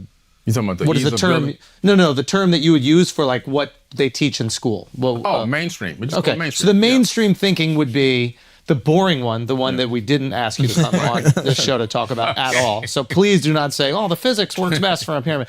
But they would just go, "Hey, when kids are building with blocks, they eventually realize if they build it too tall, it falls down. So let's build in this way, and then that creates a pyramid." But I'm sure you have something way more interesting. So I'll go into the structure of the pyramid and constructing it, and I'll go into why. So what's interesting is the pyramids. Is there any time where you're reading this and like you see an explanation that makes a little bit more sense, and you're just like, "Oh, that shit sucks"? No, I look into everything. See, what I do is I research everything, and sometimes over time, some of my theories evolve. Good. And I think that's a true sign of someone who's really seeking real knowledge. Yeah, but don't evolve them too boring. Versus somebody who who's just into dogma. Because once I get so hard set into my own theories and I'm not willing to take any new input, now I'm just a preacher at a church. Facts. Literally, I'm just pitching dogma at that point. Yeah. So today, it's church. I just want to let you know. Okay? This is church, and you can preach all you want. Yeah. So. Well, Billy getting loose. We might need some tequila. Reverend Carson. Do you drink at all? I don't drink, no. Okay, nothing. Weed? I don't smoke either. Nothing? Yeah, nothing. Yeah. Really? What about DMT? Just water. Or mushrooms? I just do water. Water. So because water and coffee. I'm sure you've heard of the profound effects of a lot of great effects. Psychedelics. A lot of people have helped a lot of people. I have nothing against it. I'm talking on the ancients. Oh yeah, listen, I talk about it in my podcast. It's real ancient stuff, but it will rewire your brain. And so once I read that, because I research everything before I do anything, I realized, well, I like the way my brain is structured right now. So you don't want to rewire. If there's any slight risk that I could lose my memory system, it scares me. Yeah, that's reasonable. Because my memory system is really good. Like my ability, my recall capability. Yeah, your attention is on point. Yeah. So I'm like, what if I do this and I lose that because it rewires? Not that I'm afraid to do it. I don't want to lose my file cabinet. That's really all it is. Okay, have you always been like that? I'm just curious. Yeah. Like since you were a child? Since I was a child, I started reading at 1. I was reading at 10 months child books, but by 1 I was reading real books. Oh, wow. Yeah, I read my first, as a toddler, I read my first novel, which was The Sea Wolf by Jack London. Yeah, not that big of a novel, but, I read it. So anyway, the pyramids. Now, let's take a look at the structure. How do you even understand the things in the book? Like, I don't know. I always knew stuff. Yeah. that's Well, I had a crazy. brother who was only 1 year younger than me, and my sister was 6 years younger than me. And I would look at them and I'd say, these are real kids. They're like babies. But nobody could see what I could see. Wow. I told my mom. Did you think that your siblings were stupid? No, I just thought that they were babies. So you knew that you were operating as an adult. Yeah, something was a little different. Got it. But you thought that the expectation for them was normal and you were different. Yeah, because I tried to talk to them about my stuff and they just couldn't. They couldn't rap. They couldn't even, understand what I was trying Really? to tell them. So I gave up. Okay, okay. I've been walking around for decades with all this stuff in my head, just kind of like wandering through the wastelands of life, Who do you think read more, you or Cat Williams? No, Cat Williams read more. For sure. Oh, really? You don't think you got I'm not going Cat? to compete with him. You don't think you got Cat? I'm not going to. I read over 1,000 scriptures, cylinders. I have 1,500 books in my house that I've read. That's one. But I've read over 1,000 scriptures, cylinder scrolls, papyruses, ancient text tablets, you name it, from all around the world. Take that, Cat. So, but I'm not going to take anything away from him. Whatever he said he read. So yeah. Okay, pyramids. Okay, pyramid. So let's look at first thing, the structure. Okay, these blocks are all different. They're not the same exact size. Right. They're all custom made and custom fit. So the Lego theory would work If it was all. if the blocks were all the same. In other words, I know these blocks go for this particular, these blocks are going to be the same size. No matter what, I can stack them over here or intermingle them. Every block is individually custom made to fit right where it is.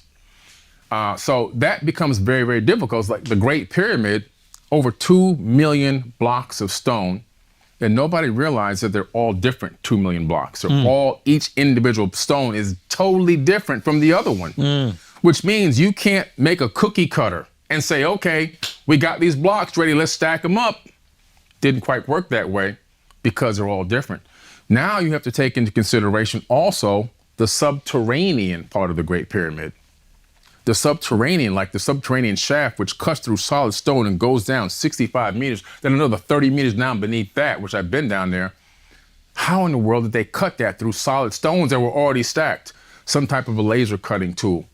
And if you look at the mud ramp theory, the floating theory is a farce. You can't float these stones. The second thing we would look at would be the mud ramp theory. The floating theory, really quick, is the idea was that the Nile ran right up against. Right. I think the pyramids. So they were taking the stones from the Aswan Valley, I'm pretty sure. Some of the granite from Aswan and then some of the stones from not too far away. But the idea is that you could float them up the Nile. Right. So they weren't, because the original theory, I think, was that they were rolling them across the sand. And people were like, how could you possibly do Right. that? Rolling But the floating theory, I guess, makes sense in terms of a human's capability to move a heavy object. Yeah. But you have to displace the mass. Right. What are you displacing mass with for that level of mass in water? Highly unlikely that they would be able to displace that much mass to keep them floating. Otherwise, they'd sink. I mean, look at all the mafia movies. They just throw you in. You don't come back up, and you Yeah, have what you have were a lot, and you have a lot of air in your lungs too. Yeah. What were they using? Fuck. There's like a video of this. What were they using to keep them afloat? I forget, palm leaves or something. It was something ridiculous. It wasn't too bright. It was on logs or something like that, maybe. Anyway, go on. Yeah. But anyway, so you have that, but then also you have to take a look at the mud ramp theory, which is you need more mass than the Great Pyramid in mud to actually have the mud ramps. So now you have to move more mass than the 2 billion blocks to make the ramp. Again, And didn't make ideally, any sense. the ramp is how they were building the pyramid up right. in that way. So you need a ramp to bring the blocks up. Right. And then when you get on top, do they just slide down? Like I'm so confused about how you finish that final stone. It's a bad theory. It's a bad theory. Well, I guess you could. So once you start really analyzing the stones, the structures, the way that they're interlocked, you see there's an interlocking design system. And each stone is custom made to be put in place, which means it needs to be created at the moment that it's needed. How do you do that? How are you going to get this stone up this mud ramp or float it up into this area and then put it into a spot that it doesn't really fit? Oh, I made a mistake. It doesn't go here. Doesn't make any sense. The blueprint for the Great Pyramid, for example, was so sound, they had foreknowledge of exactly how to build it and why. And so you see that these stones were made and cut and put into place exactly, precisely when needed. It didn't take 20 years, in my opinion. It probably took maybe less than a year to build that pyramid. Now, what's the purpose of the Great Pyramid? Why? Why less than a Well, year? if you look at the, I took my I've been there. I've seen it. took my Geiger counter, Yeah. and my compass and everything else, and you start to realize that this is so high tech. It's like throwing up a house in my neighborhood. It takes them 18 months to throw a house up. Yeah. You know, this is not one of those things where we're trying to figure it out as we go.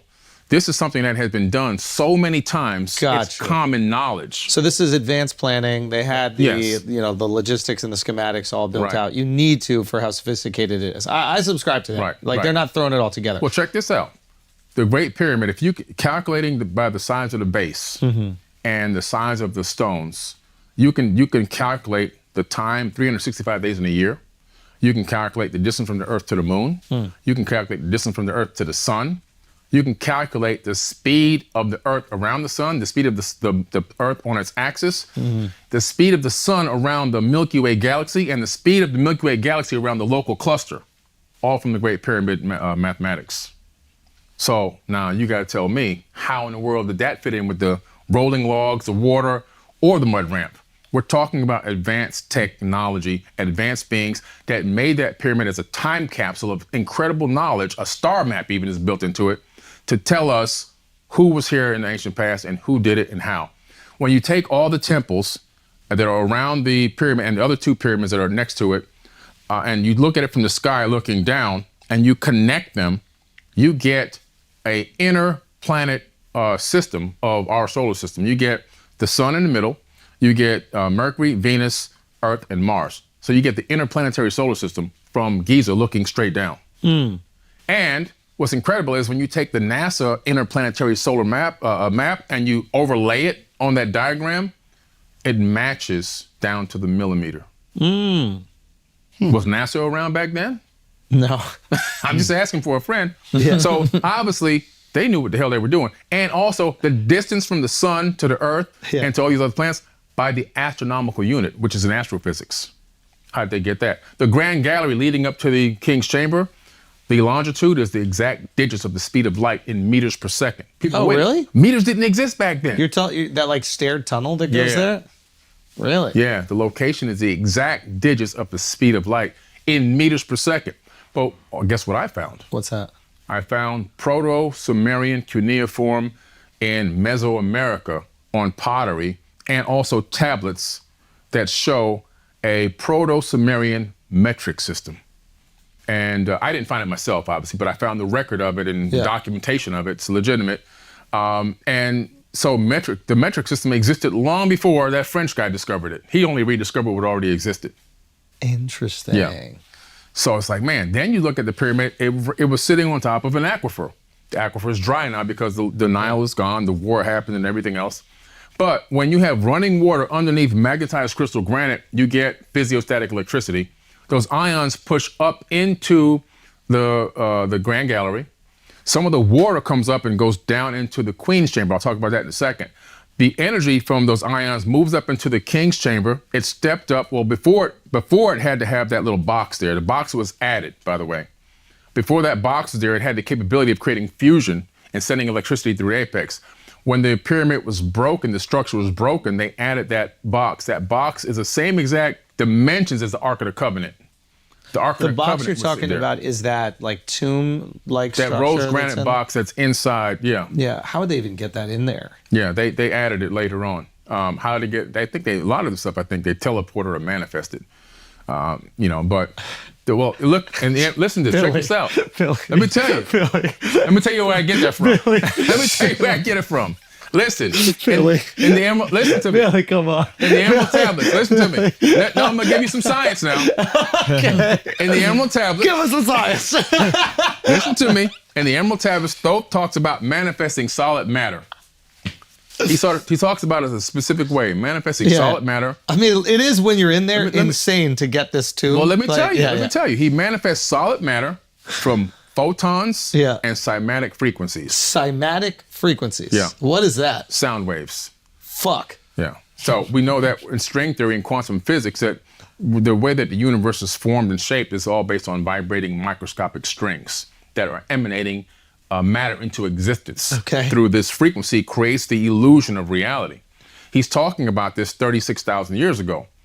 Well, just 5 years ago, 2 scientists in a laboratory in the UK used for the first time ever photons and cymatics to manifest solid matter in a laboratory. Duplicatable, became peer-reviewed science.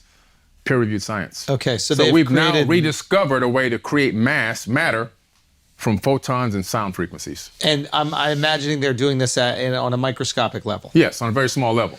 But the idea is if it could be done on a very small level, then it could potentially be done on a very large level. Oh, now you're talking about literally manifesting entire structures.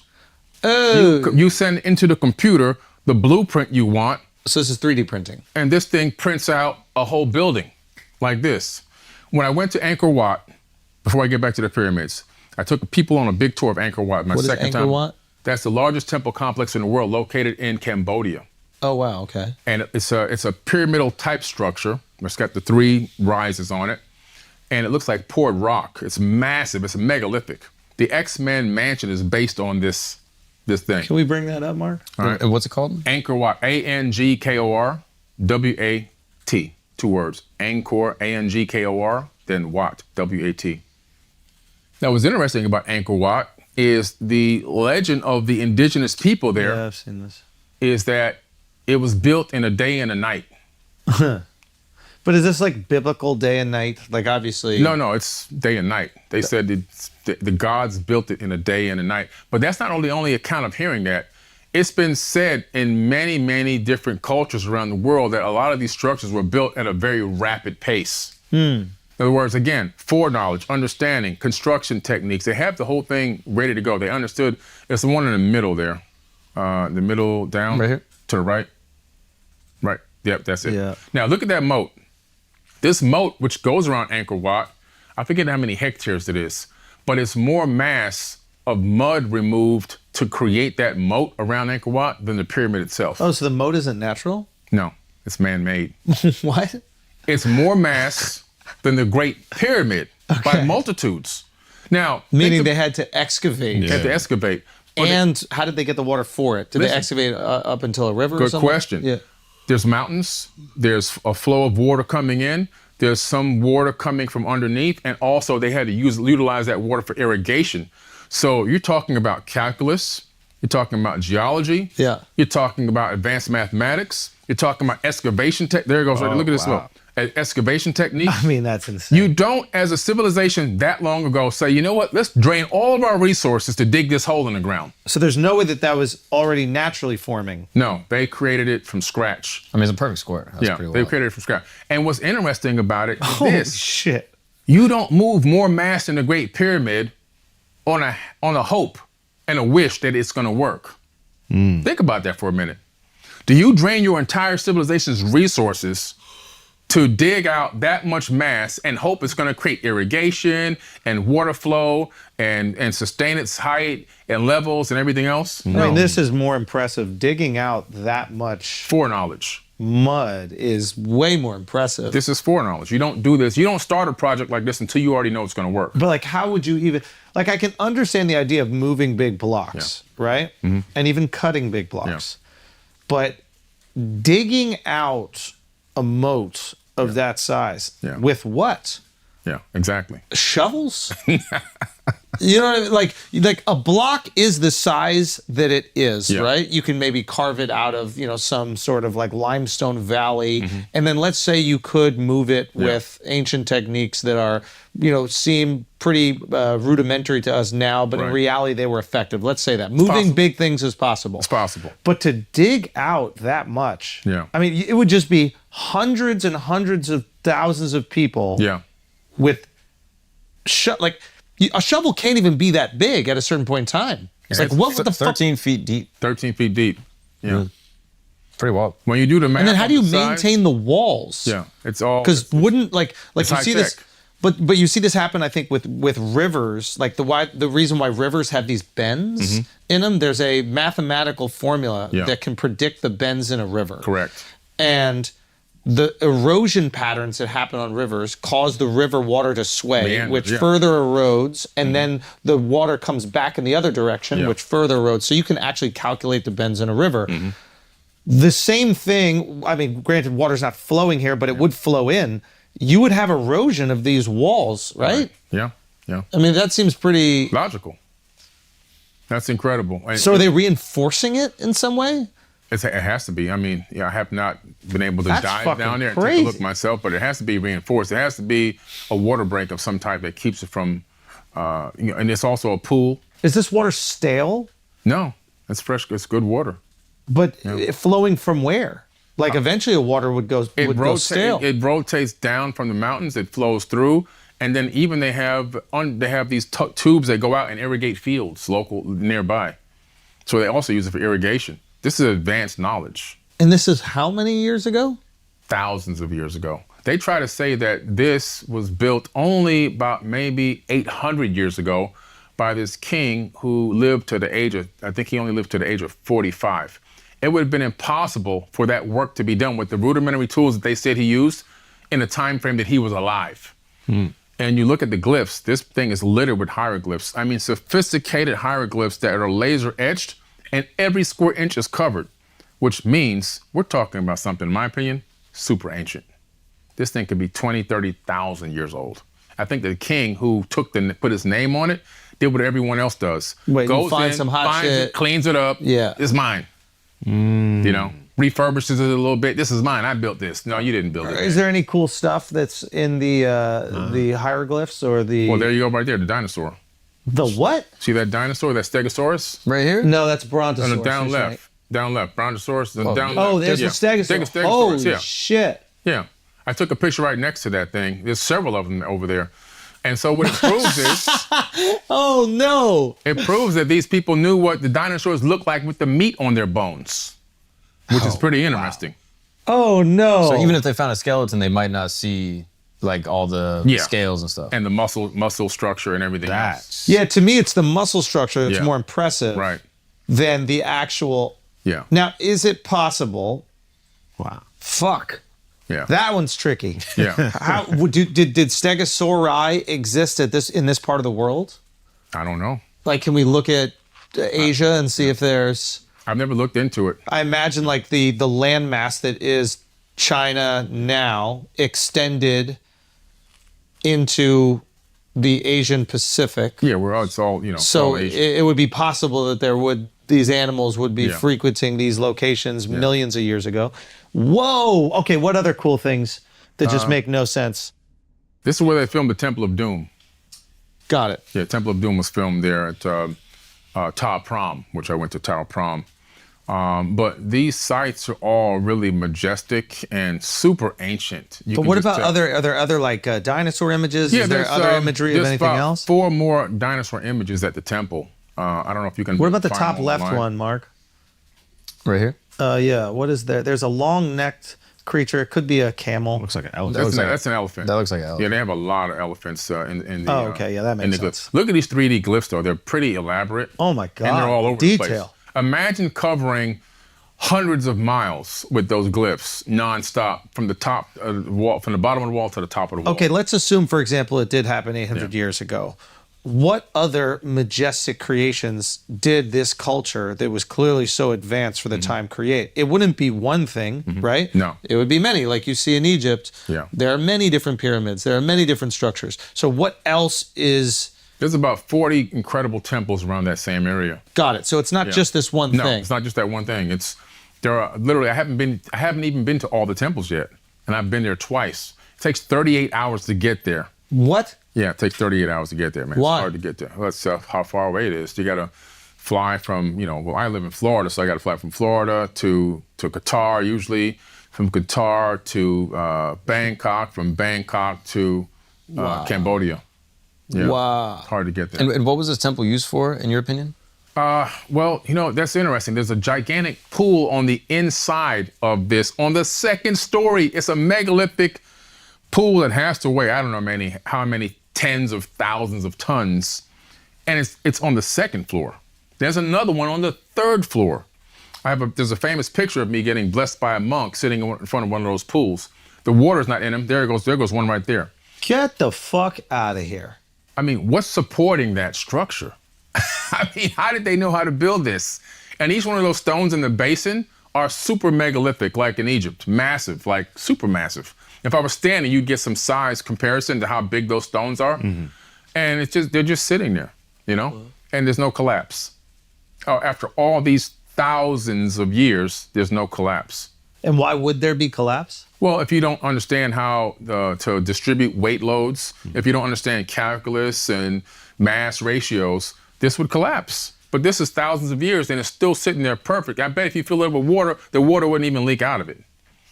And you're saying there's one on the second floor and another on the third floor that actually has water in it? No, there's no water. They're both empty, probably because they don't want tourists to drown or fall Does it rain, do you know? It's a rainforest, so it rains all the time. So maybe the rainy season would fill it with water. Yeah. Well, they have holes now. There's little portholes they have. I don't know if you can't see them from this angle. No, on this side here. And I think that's used for drainage. But yeah, it's incredible, man. Wow. What an incredible place to visit. All right, guys, I'm very excited to tell you about this next company that is sponsoring this podcast today because they're literally providing the two things that I need in my life now that I have a 10-week-old baby, okay? They are providing me with energy and focus and sleep. It is that simple. Gum and mints that actually help give you the energy you need and they help you sleep depending on which you choose, all right? First, we have the energy and focus. It's got the B6, it's got natural caffeine, and the L-theanine, or whatever the hell you pronounce it. It doesn't matter to you. What matters is it's gonna keep you up in focus, okay? It's been clinically proven and shown to improve short-term sustained attention and overall cognition. They have two delicious flavors, cinnamon and peppermint, and it's the quickest, most portable way to get some energy. If you don't have time to run and get a coffee, you could just pop a piece of gum or a mint, you just keep it moving. You'll freshen your breath and add a little pep in your step. Look at this lovely little container. And then when it's bedtime, okay, Neuro also has sleep and recharge mints. They are perfect for you to take with you if you travel, like your boy. We're on planes, all these different time zones, different situations, not going to bed. You don't even love the bed you're going to be sleeping in. How do we make sure that we get a good night's sleep? Bang. Simply put, right there. They have the nightberry and mixed berry option. Pick either 1 milligram or 5 milligrams of melatonin. It's up to you, which is clinically shown to regulate the body's circadian rhythm, your sleep-wake cycle. And they have patented cold compression technology that allows you to get consistent and accurate melatonin dosing in each mint to help you stay asleep. What I'm telling you is, if you're in a situation like mine, where you need to get that sleep in when you can, and you need to focus when you might not be having a lot of sleep, absolute no-brainer from Neuro, okay? So if you want to try Neuro for yourself, you go to www.neurogum.com. That is NEUROGUM.com. Use the code FLAGRANT. You're going to get 15% off your first order of sleep and recharge or energy and focus gum. And on your first subscription order. That is www.neurogum.com, spelled NEUROGUM, and use the code FLAGRANT for 15% off your first order of gum or mints. Good luck. Now let's get back to the show. All right, guys, let's take a break for a second. Mother's Day is coming up. We need to do something thoughtful, okay? This is actually a fantastic idea. The Skylight Calendar is a smart touchscreen calendar and organizer for all your chores, groceries, to-do lists, all this other stuff. It's a great, thoughtful gift, but not only because of that. This is the reason why I think it's really awesome. You can program and load up whatever pictures you want into the Skylight frame, okay? So while the frame is taking and managing all of your appointments and groceries and all the other stuff, or your mom, so it might be a nice gift to give to your mom, what you really want to do is change out pictures of you and your mom when you're kids, your mom taking care of your brother, your sister, all of you, an embarrassing, funny moment of your mom. And now you're giving your mom not just a new picture on, let's say, her birthday, let's say Mother's Day, but whenever you want, you're sending her that reminder that you love her and you miss her without actually going over to her house, which is something I know you never do. Look at this, 2 birds with 1 stone. Your mom feels good and thinks about you, and you don't have to do anything. So that's why I think that you're gonna really love this gift. It's a super easy thing to set up. It syncs events from existing family calendars. Again, it has all the stuff. It has all the tech stuff that your old ass mom probably doesn't even know how to use. But if she did know how to use it, she could use it. But most importantly, you're gonna get to filter in those pictures, surprise your mom, embarrass her at a nice dinner party. I'm telling you, you can be thoughtful, you can be antagonistic, which is all you wanna do when it comes to your lovely, beautiful mother. Also, your satisfaction is 100% guaranteed. So if you don't love the Skylight calendar, they offer a 120-day money-back guarantee and free refund. So what do you have to lose? Absolutely nothing. As a limited time special offer for our listeners, you can get 15% off your purchase of a Skylight calendar when you go to skylight.com/flagrant. That is SKYLIGHTCAL.com/flagrant. Mother's Day is coming right up, so order it today to get 15% off your purchase at skylightcal.com/flagrant. Is there any conspiracy theory that's wildly accepted that you disregard? In regards to which topic? Just, it could be anything. It could be like 9/11 was an inside job. Flat or like, Earth. I don't believe the flat Earth stuff. you don't buy the flat Earth. Nah. My teachings in science and real science tell me I understand mathematics, I understand spheres, I understand physics, accretion disks, quantum physics, quantum mechanics, all these things. They spell out how the universe looks mathematically. Yeah. The universe itself is a sphere, and we're living in a fractal of that. Oh yeah, I want to get into that. Yeah. Wait, one last question about the pyramids. So, Yeah, let's go back, yeah. what is the purpose of like the pyramids of Giza? Oh yes. Okay, yeah. So the Great Pyramid is a power generation system, or was. When the energy shot out of the apex, the magnetized crystal granite obelisk would capture that ambient energy. And if you had something called a JED, you can connect that JED with a wire, which we have pictures of the hieroglyphs of them doing this, to light bulbs and electroplating devices and everything else, and you can power tools. So you had power tools, power lighting capability through ambient energy, the same technique that Nikola Tesla used to build the Wardenclyffe Tower that was eventually, he lost the funding from JP Morgan. And then the bent pyramid is not bent because it was an accident. They got the angle wrong. That's baloney. The bent pyramid was told to me by one of my mentors, who was a homegrown Egyptologist that passed away a couple years ago, unfortunately, bless his soul. It's a diagnostics tool. And so inside the bent pyramid, which I've climbed all the way to the apex from the inside. Have you been to the inside, going all the way to the top? I haven't visited the bent pyramid. Okay. I've only been to Giza. When you get into the top and you look over, you get to see down to this other, I guess you want to call it a room. And in that area, he said, if somebody was sick or injured, they would be brought into this one chamber, which I've climbed into. It took 140 people in there in groups. There's another area that would be full of water. And then they would gong this stone, and it would create this resonance that would vibrate throughout all the different other chambers. And the person at top, they call him the priest, he would look over and he would see almost like an x-ray of the person's body. I know it sounds fanciful, but that's what was said. If you look at the bent pyramid and you look at the pyramid of the sun, side by side, it's the same exact structure. The bent pyramid and the pyramid Of the sun in Teotihuacan, Mexico. Got it. Right? Very similar shape. Yeah. So the shape isn't an accident. It's not the exact same, but I hear what you're saying. The angle, the change of the angle, the look, the feel of it, you kind of get the idea. Now, the argument for the one in Teotihuacan is they're going to say that this would create the most structural integrity. Whereas the bent pyramid, I think that they say that they were using like mud blocks, right? And didn't those stones are limestone, and this the thing bent is, pyramid? Yeah. My understanding was that it was kind of collapsing under its own weight. Or something like that.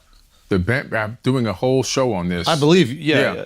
The bent pyramid, you see those areas on the corner that are dark and all kind of chewed up? When you go up right on them, you notice that they're actually burnt. They're charred. And then there's a debris field coming off of the corner down into where the sand is. And I have some of the samples that we've had looked at, those samples of charred stone, burnt stone. And what's going to burn and char that stone and create these explosions? There's another area around the other side where a huge piece of it's been blown off. You can see that it's hit and it's blown out, not collapsing. And so what would make that amount of debris fly that far away from the pyramid? If something collapses, it falls straight down. Yeah. This stuff goes up and out. And you can kind of calculate the trajectory. You go, oh man, something impacted this. A projectile impacted this pyramid. So it's another remnant of an ancient war, in my opinion, that same war that I told you about earlier. But the pyramid is like that by design. So you're saying that these pyramids were power systems? Not all of them. This one was supposed to be, according to my source, a diagnostics tool. But the Great Pyramid of Giza was a power system. Power plant, yes. I've heard this before. And there's been books written about this by engineers. Yeah, and how would it Christopher Dunn. function as a power plant?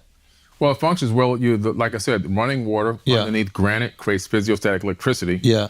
In the area that you walked up, that grand gallery, there's these slots on the side. Okay. And we estimate, or we hypothesize, that there were rods in those sections. They call them resonating rods. Okay. And that would step up the energy going into the king's chamber. And then from there was some type of fusion that would happen. If you notice that a stone box inside the king's chamber has a big chunk missing off of it, and if you look across directly to the wall, 20 feet away, you can see where that chunk that flew off impacted the wall and created the shape of that broken piece. How can you break rose granite and send it that distance and crash into another piece of granite and have it break into that piece? So we know that there was an explosion in there, okay? Yeah. So evidence of an explosion. It's a power generator. Now the queen, what I was talking about earlier, the queen's chamber, water would flow into that. And Christopher Dunn, when I interviewed him the other day, after all these years of me talking about this, I had no idea he had the same hypothesis. This guy is a real engineer. The water would go down there, and through electrolysis, they would extract hydrogen atoms from the water. Okay. So if you take a battery, like a 9-volt battery, put it in a glass of water, you'll start seeing bubbles. Okay. That's the hydrogen coming out of the water.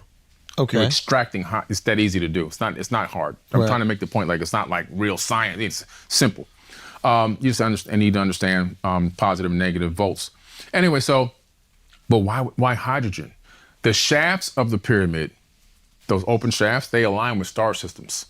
They align with Orion, Aldebaran, Sirius star system, right? All these different star systems on different alignments, on the different precession of the equinoxes. What communication method do we use right now, like at SETI and in modern technology, astrophysics, to try to communicate with ET? We transmit information on the hydrogen frequency because it's the most abundant frequency in the universe. So in my opinion, this is my own hypothesis. Now, see, I always tell you the difference between text and my hypothesis. On those alignments, we would transmit information to those star systems, updates on our breakaway civilization, to our other. So they were not using it as a power system. They use it as both. It's a multifunctional stone computer and a power generator. So it's a power generator for, Egypt, whatever they were doing. Okay. And then it's also a communication device for other galaxies. Correct. That's my personal opinion. Other star systems, not galaxies. Sorry, other star systems. Yeah, right. Well, isn't a galaxy a star system? Well, our Milky Way galaxy has trillions of star systems inside of it. So, got it. Yeah. And there's Got it. trillions The and trillions of galaxy has the star systems, and each star system, we are within one star system. Got it. And how is the Ark of the Covenant related to this? Well, when the Great Pyramid, for some reason, stopped producing enough power, they took the Ark of the Covenant and they created that rose granite box inside the king's chamber, and they put it inside of there. What is the Ark of the Covenant? It's a power generating technology. How do we know this? Because but what is it? What do people think it is? I've heard the Ark of the Covenant. I think What does it's that this mean? holy thing that existed that just protected the Hebrews and protected them from the Pharaoh. It's a lot more than that. When you begin to read even the biblical text, you discover it was technology. The person that handled it had to have on rubber boots, right? It's electric. You had to have on special rubber gloves. You had to have on these breastplates to help diffract some of the radiation that was coming out of it. And if you didn't have that stuff on and you touched it, you die instantly. People thought it was holy and magical. No, it's just technology. You're getting shocked to death. Right. Now, the descriptions of this thing, sending out lightning bolts and all this stuff and vibrations and buzzes, it's electrical. So some scientists at a university in America reproduced it utilizing the same instructions in the biblical text, Reproduce what? the Ark of the Covenant. And guess what? It generated so much power they had to shut it down. And anyone can Google that, look up the experiment, and watch the videos on YouTube of them doing it. It's real. It was technology, and that's what was inside of the stone box. How do I know? It's the same exact dimensions as the Ark of the Covenant, and that's what happened when Moses, aka probably Akhenaten, I think it was really the person, fled Egypt. He had. It wasn't slaves building the pyramids, by the way. Take the slave thing out of your mind. There was no slaves building pyramids. Didn't happen. People were building and working on the pyramids because they were honoring the gods. There were no Hebrew slaves in Egypt building pyramids. Nowhere does it even say that. There's records of the payroll and even the medical expenses to help people out who got injured or hurt at the job site, at the temples. And that stuff is in the museums. It's all documented. So it's not just me saying that. But Akhenaten started bringing in the one God religion, the monotheistic religion. He's the first one to bring that in. We're gonna worship the great Amen, Amen Ra. He started telling his people to go around and deface all the other gods, erase them from history, chisel them all away. That's why when you go to Egypt, you see all those chiseled faces away, all the noses broken off and all that. It's not because, I hate to say it, but it's a fact. It's not because white people didn't want to know that, let us know that black people were in Egypt. That's not true. I'm going to tell you what it is. It's not true. I've been there long enough to know, and I know enough history to know when the white people actually arrived there, these things were broken before They even got there. they even got there. Yeah. So there's enough noses that still exist, by the way, that are on display that tell you, well, wait a minute, if these are just as old and these still have noses, then these never got beat up. But anyway, the point is, he then took these people and created his own following, his own cult following. They all wanted to worship one God. And Amen said, there'll be no other God but me, because I'm a jealous God. That made it into the Bible, right? And he then decides to take his people, because now the politics are like, we got to get this guy out of here. He's destroying our history. He says, okay, I'll leave. I'm taking my people with me. He goes into the Great Pyramid and takes the Ark of the Covenant with him and takes that out into the desert. This is why he had to chase him down. You just lift it up and take it out. As long as you have the boots on, I mean, it's clear instructions on how to do it. Oh, I thought it was like enclosed. No, it's not enclosed. okay. It's just like a lift up thing with two handles on each side. Oh, okay. They took it out of the king's chamber. The new pharaoh said, man, that's our power source. So it was justified to chase him. Yeah, like if he takes that, we lose all, we're going back into the Stone Ages. Yeah. That's the power source. Go We get got to him. get this guy now. Yeah. That's what it was all about. The power source. Oh, wow. But he ended up getting away with it. He got away with it. Yeah. With that one. There were a few more. There were two more Arks of the Covenant, but they didn't have one. Who had him? Well, there was one in China and one in Mesoamerica. What did they make with it in China? Nobody knows. You know, they got 3 pyramids in China that match the same Orion alignment as the Great Pyramids and the alignment that we have at Giza on the Giza Plateau. Can you bring that up? Yeah, bring up the China pyramids aligned with Orion. So who were the group of people that built the pyramids? These were the Atlantean people. Yeah, they had humans working on the pyramids because, I mean, you know, if I own a construction company and then I have a master architect, underneath then I have a foreman, underneath them then I have the workers. You see? So that's how it is. So the workers are doing work under the tutelage and utilizing tools in the way that we have taught them. But at the end of the day, it's the master blueprint coming from one master architect. There you go. China's on the left right there. The Xi'an pyramids. They're called the what? The Xi'an, Xian. You see those 3? They're perfectly aligned with Orion. The next one is the Teotihuacan, perfectly aligned with Orion. And the third one, obviously, is the pyramids of Egypt, perfectly aligned with Orion as well. So, one master architect.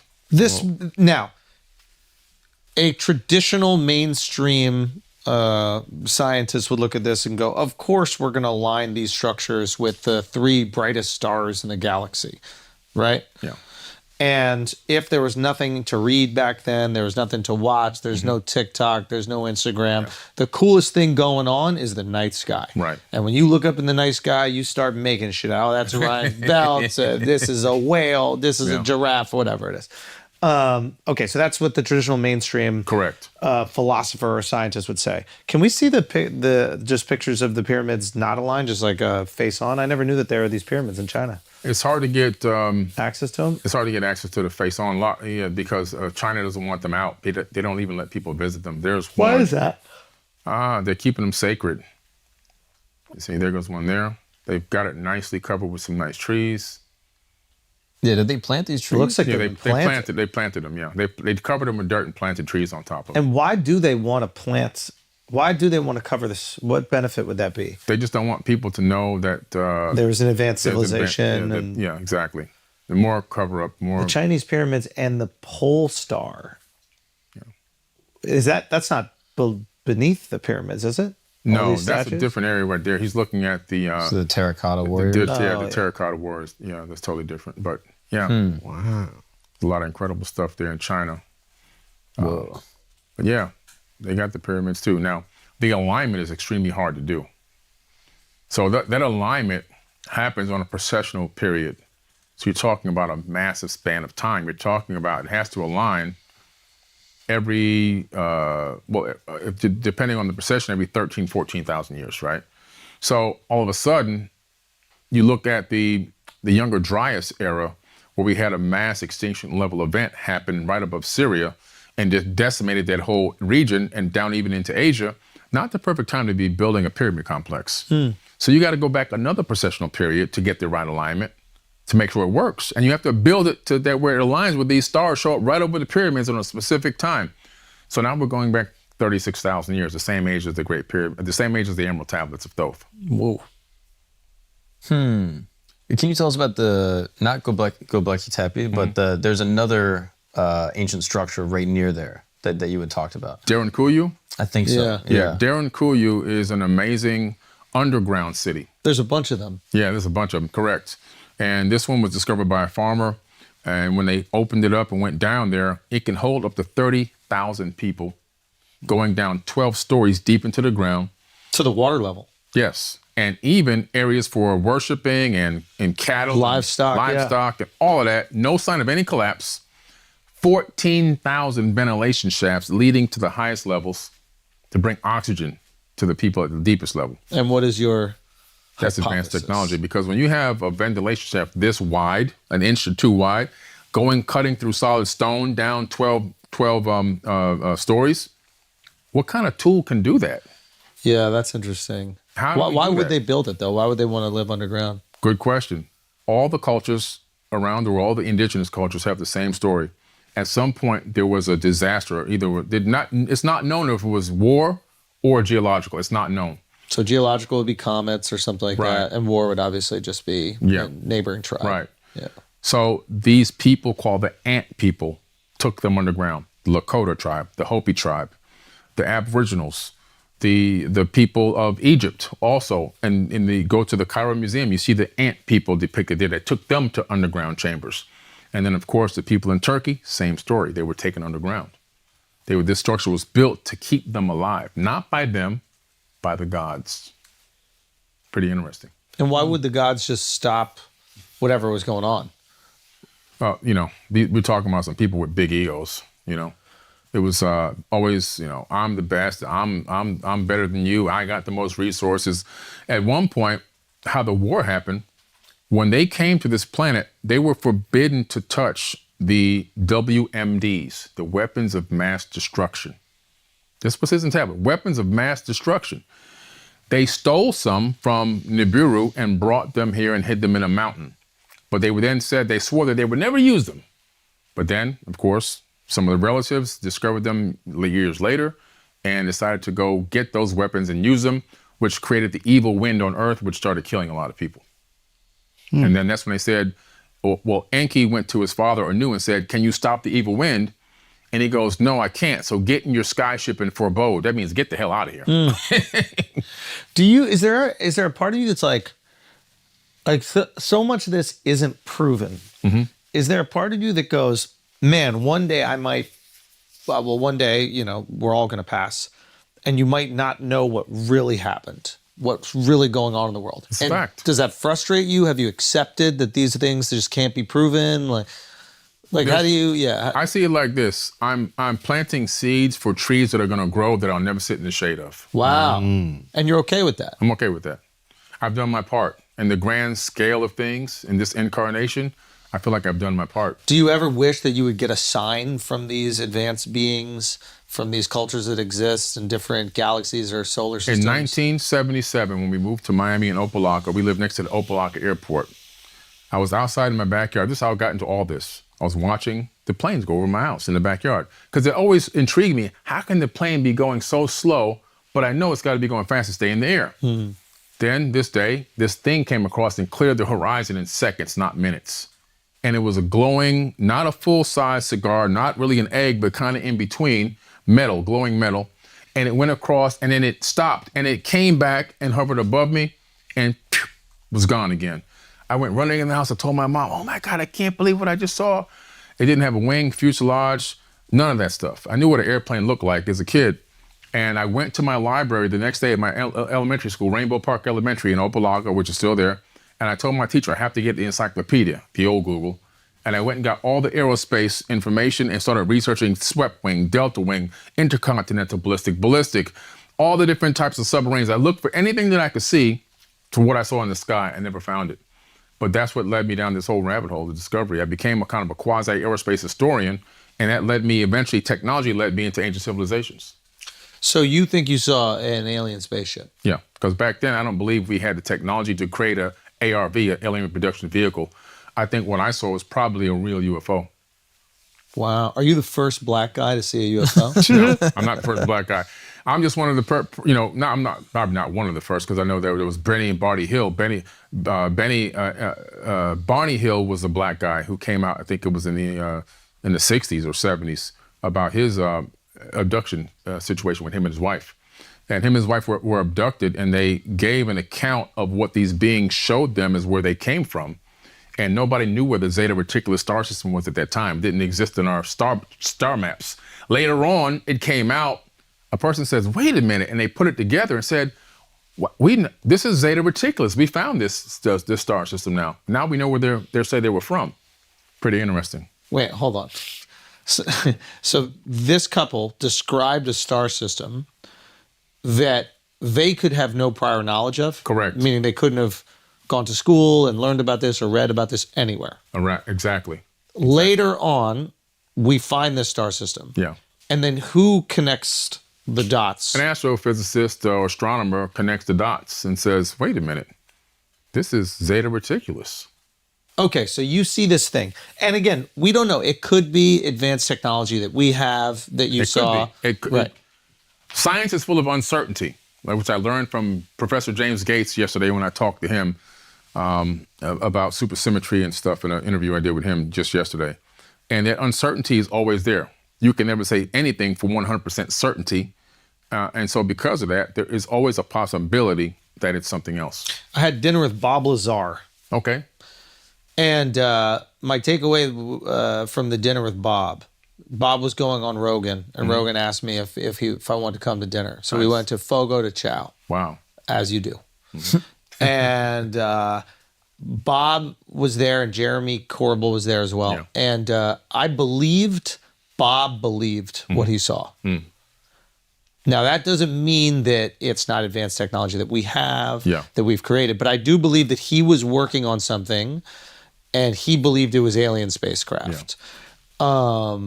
So I believe that he was being honest. I could tell you why I believe his story, at least some of it, is because he talked about element 115 before we even discovered element 115. Yeah. We're talking about 25 years span in between. That's why the star system thing is quite interesting to me. So if you are describing things that have not been discovered yet, and then they do become discovered, exactly, it adds some credibility. Yeah. Okay, so with your situation, you believe you saw a UFO. Yeah. Do you think that the UFO people, the aliens or whoever they are, do you think they choose the people that see them, or this is happenstance? If you start researching these alien abduction experiences or these alien sighting experiences, which there are now over 7 million of them documented in MUFON, you start to see a similarity between the stories and repetitiveness with some of the visitations or sightings or whatever you want to call them. And so it's quite possible that they isolate and interact with specific people at specific times. I mean, to what agenda? I mean, at the end of the day, we're like ants. Did you have any communication at all? Did you feel anything in the moment? I felt nothing in that moment. I had a second experience in 2010, which is well documented. I've talked about it. It took years to come out about it because I basically lost my whole family over this. No way. Yeah. You came out of the closet? No. No, Daddy. No. But yeah, Tell me, what happened? So 2010, I came home. I was working on this big project called Fort Terra Nova, which I built. And Fort Terra Nova, it was on the History Channel, a Countdown to Apocalypse, the Nostradamus episode. And anyway, so I was working on this project. I come home, I'm looking at ESPN, and I'm looking at sports about 9 o'clock p.m. All the lights turn dim, the TV turns off, and I thought my kids were playing a trick on me because they lived up in the room behind me, up on the second floor. And I look up, and there's nobody there. When I turn around, there were these two beings right there. Get the fuck out of here. Yeah. And, whew. Man, hold on. Whoa. Sorry. No. Why do you have to break this up, man? No. So they were right there. I'm sitting in a chair about this high, so they were right here in my eyes. And Yo, Alex is freaking out right now. This is wild. Okay. all right, let me get myself together. No, take your time. So they were there. They had the big almond nines like you see on TV. I swear they did. So you had two beings in front of But you. they didn't look like they were real eyes. They looked like coverings of some type. And they didn't communicate with me through any kind of telepathy that I can tell, but I felt like my brain was shaking in my skull to the point where it started hurting, and I started screaming, but no sound was coming out of my throat. I can feel the air coming out, but I couldn't hear it myself. And you were awake during this period. You I weren't was taking awake, a nap or anything like taking that? a nap, no psychedelics. Of course, yeah. And my whole house, everyone was in. My wife at the time, my ex-wife was in the bedroom right behind the next wall. My girls were in that side of the house, a split floor plan. My boys were in that side of the house. The house was full of people. Nobody heard us or anything. I was screaming. A few seconds later, it stops, and they turn around, and they don't walk like a person. They kind of dangle. So they kind of dangled away, and they went right through the wall. And then, boom, the TV comes back. The lights come back to normal color.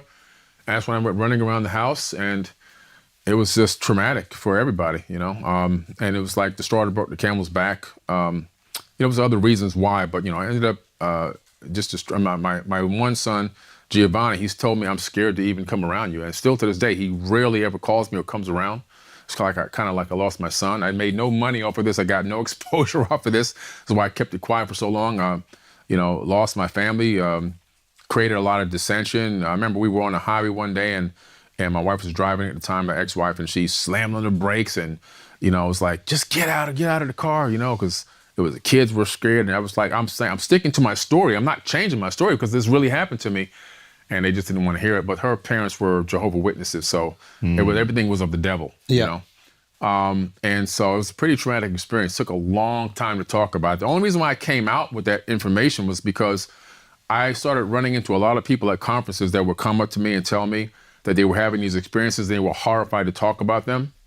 So I felt like if I would talk about it, I would give them strength for them to have expressed themselves and walk in their truth and believe in their experience that they had, Okay, so when you started telling this story just right now, I want to point something out. Yeah. Listen, I'm skeptical about everything. I just want to let you know. Yeah. I could believe there was one physical sensation that I saw in you that kind of freaked me out. I'm not going to lie. Crying, people can put that on. True. You started to perspire. Yeah. I know. That, to me, I don't know. I know that actors can induce crying. I don't know if they can induce sweat. so to me, the tears are less of an example. I mean, your whole forehead just started to sweat. So maybe that is a traumatic experience of the loss of your family, and that is evoking that reaction. But fuck. Okay. Were the beings, did they have clothes on? Was there anything else discernible about them? Yeah, they didn't really have on what looked like clothes to me. They weren't really gray. They were almost like brownish, but they had very big eyes, two little tiny dots for a nose, a slit for a mouth, They never opened the mouth. They never opened. They never moved at all. They didn't even shake. There was no facial movements. I couldn't discern if they were even real or not real, or, in terms of like being something that was flesh. But their hands were very long and dangly like you see on TV, I swear to you. And I was just like completely shocked. Now, two things happened to me after this situation. The first thing was, of course, I scared the hell out of everybody. The second thing was I kept hearing this voice in my head over and over again, worldwide telescope, worldwide telescope, worldwide telescope, over and over and over.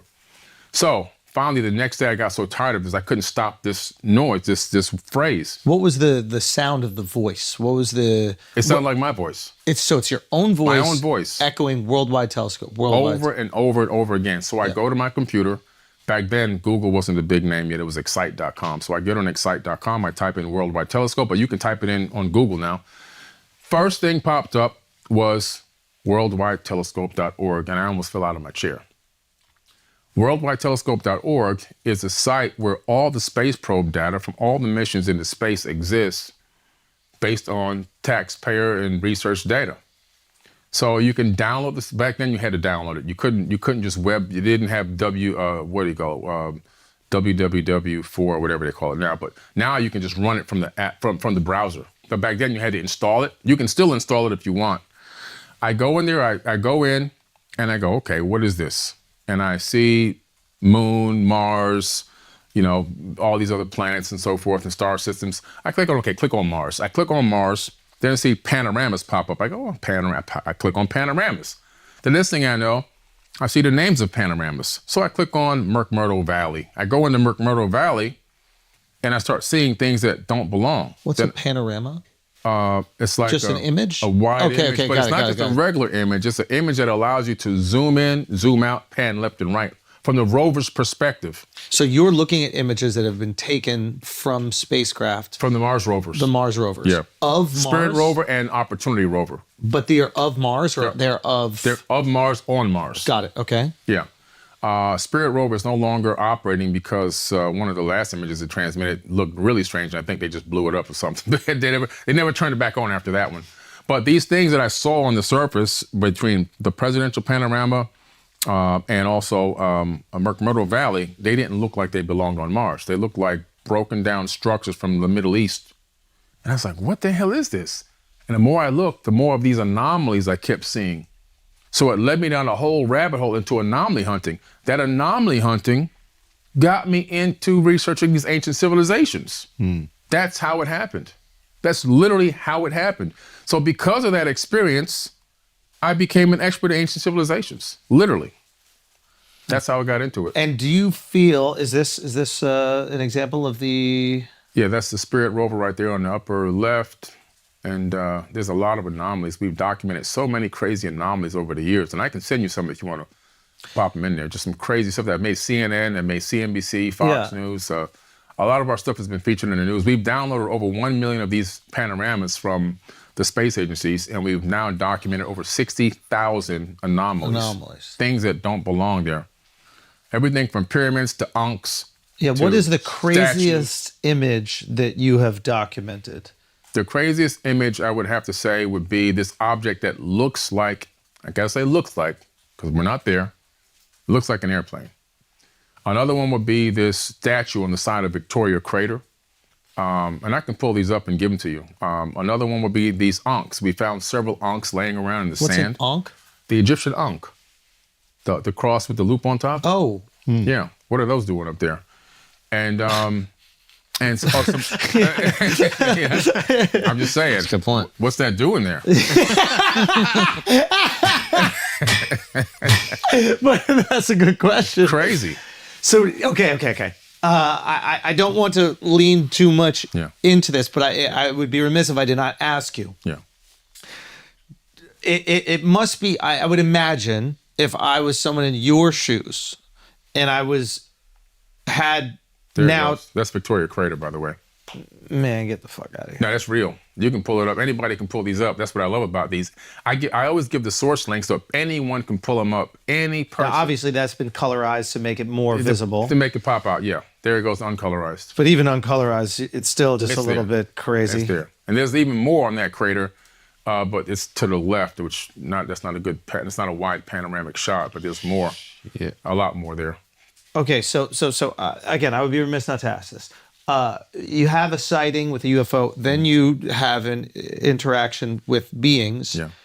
and then you have a message to go look up these images. Yeah.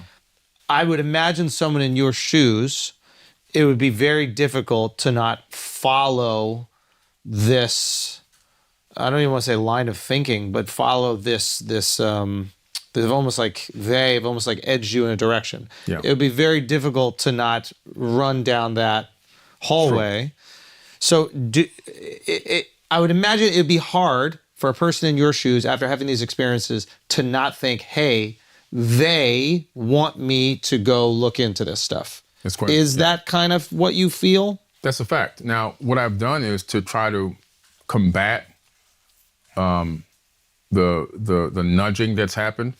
I always keep digging into the science. So I've talked to geologists, I talked to scientists, I talked to engineers, I talked to homegrown guides, archaeologists, indigenous people from all around the world. I keep digging and trying to debunk my own theories. Got it. And the deeper I dig to debunk, the less I debunk. Because you've heard these stories. Listen, and we're not here to discredit you. I literally want to do this podcast because I was just like, take us fucking deep. This is going to be so much fun. Like, I don't care about the science or the fact. I want to just hear the craziest shit that you got to say. I did not know you were going to talk about fucking meeting aliens. That's kind of crazy. Okay.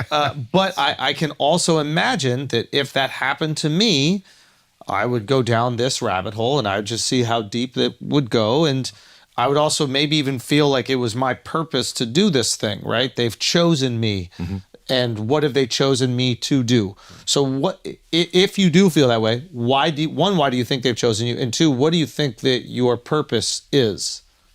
Yeah, I always consider that, like, why me? Why did this happen to me? The only thing I could think of is that I have a high retention for information. My recall ability is incredible in a lot of the stuff that I talk about, especially when I'm passionate about it. Probably everyone does. They just maybe don't realize it, but maybe they saw my ability to consume a lot of information and my ability to travel the world. I've been around the world 38 times now. Right. Last year, I spent 9 months in hotels. Not many people can do that and still make a living and do what they do. So maybe they have a way of understanding, like, hey, this guy has the skills, the tools, and the capacity to really grasp this. And why is it important that you grasp it? Why is it important to them that you share this? That's what I'm trying to understand. Like, what are they trying to get to? This is what my hypothesis that I came up with. Human beings are an abandoned seed colony on this planet. And we have had some influence due to people violating what I would call a prime directive. We've been engaged in a way that we weren't supposed to be engaged, and we've been given technologies that have sped us up far past where we should be right now. Including here, this AI thing is coming, right? And that's no oversight, no nothing, and it's just being unleashed on us. Again, more advancement in the blink of an eye that we're not ready for, spiritually or consciously. And it put us in a predicament. And I believe that there are people out there that are watching us, I do mean people, that are watching us and observing us to see when we're gonna go from being babies that are learning how to crawl, to learning how to walk, to learning how to run, to being adolescents, to even then becoming full, and consciously in the spirit, to becoming full-grown adults.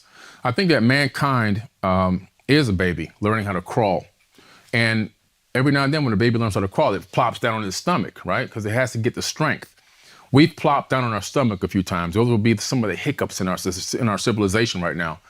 Eventually, we will grab onto the edge of a table and pull ourselves up and start taking steps. What are the hiccups?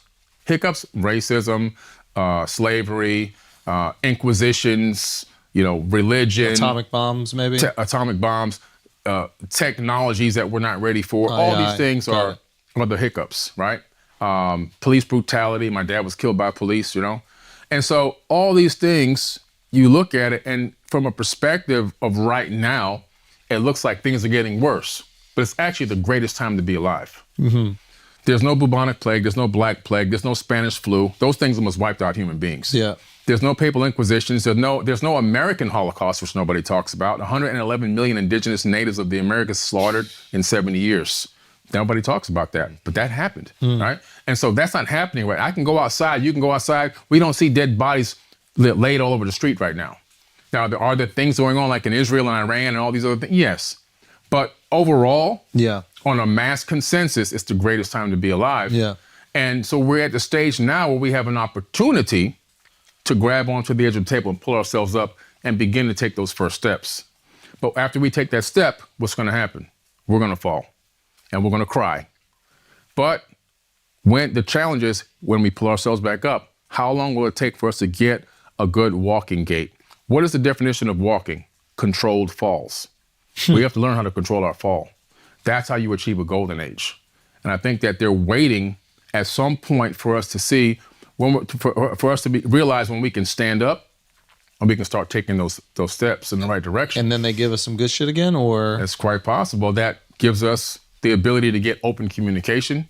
they're like, or- okay, we trust you now. Or we have to get to a certain level consciously before other technologies can be revealed. I mean, I don't know. I'm just guessing at this point, but I think they're waiting to see how long will 8 billion people allow 100 families to control them. 8 billion people. Are being controlled by 100 families. Who are these families? These are the elite oligarchs that control the planet. You know, they literally run us. They tell us what to do, hear, see, smell, taste, touch, feel, where we can go, where we can't go. Don't cross over that invisible line because if you do, you know, you're illegal and all this other kind of crazy stuff. They're running us, and governments are put in place to work for the people, but they got it flipped and they got us working for them. Right. And telling us what they're going to do to us if we don't listen to them. That's the opposite of what it's supposed to be. So at Isn't some this point, what they learned from the oh, you learned it. Anunnaki? Or They whatever? learned it, and they learned it real well. But isn't that's what the Anunnaki? At least that's what you're saying But- that they did yeah. for the human race, right? But the problem, the reason why the world it is today, why we have this boot on our neck, is because it's because of us. We're the problem. The 8 billion are the problem. Because Not we them. haven't elevated our consciousness to the level that They're sharks. A shark smells blood, a shark attacks. Right. A shark is going to be a shark. How come we as 8 billion people haven't stopped falling for these divide and conquer tactics and stop fighting each other over the scraps and realize who the real enemy is? While we're fighting each other, they're just cutting up the pie and laughing at us. Left wing, right wing, all the same bird, right? There's no such thing as a Democrat or Republican. The only thing that does exist, like I say, is a group of elite oligarchs that torture men, women, and children worldwide. That exists. Democrat and Republican doesn't exist. now how can we be so sure that those people are not working with the beings that you saw, and maybe they're doing the bidding of those beings? We and can't those, be. Those beings might not be benevolent. They may not be. I don't know. All I could tell you is what my hypothesis is. Yeah. And I feel that when mankind realizes that we're all bent over with a big table on our back, a playing board, when we stand up, the table falls off of our backs and the game is over. And standing up means unity, loving one another, treating you and everyone else like brother and sister, understanding that we are all just different aspects of one another, and realizing that everything is conscious. And then we get to the next level. Until then, it's going to be this whole I'm better than you and you're better than me. You see the rap civil war going on and all these crazy things going on. I mean, we have to get above and beyond that to the next level. And then humanity will really take huge strides. Do you wish that experience never happened to you? I used to in the beginning, but now I see that it put me on the path where I am. I'm extremely happy now. You know, I'm married again. I've got a fresh start. You know, I'm very happy. I found somebody on the same frequency as me that works side by side with me and understands and travels with me. One of the hardest things to do is travel with somebody and be gone for 9 months in like deserts and stuff. You know what I'm saying? So I found somebody that really gets it. And so I'm really in a really good place right now. And the business is being built, utilizing my passion. I walked away from my call center business, even though it was very successful. I walked away from it. I gave my share to the other partners and just jumped off the cliff and said, I'm just going into the knowledge thing and that's all I'm going to do. And didn't really have a plan or anything in the beginning, and then I waited 7 years to monetize it, but everything is going as planned. So I think everything happens in divine time, and I think I'm right where I'm supposed to be. Do you wish you did anything different when you saw the aliens? You wish you said anything? I couldn't. I couldn't say anything. But I'm sure you think back to that moment. Yeah. Do you wish you like tried to communicate telepathically? Do you think you fucked it up? Do you like, damn, this was my one moment, I just screamed?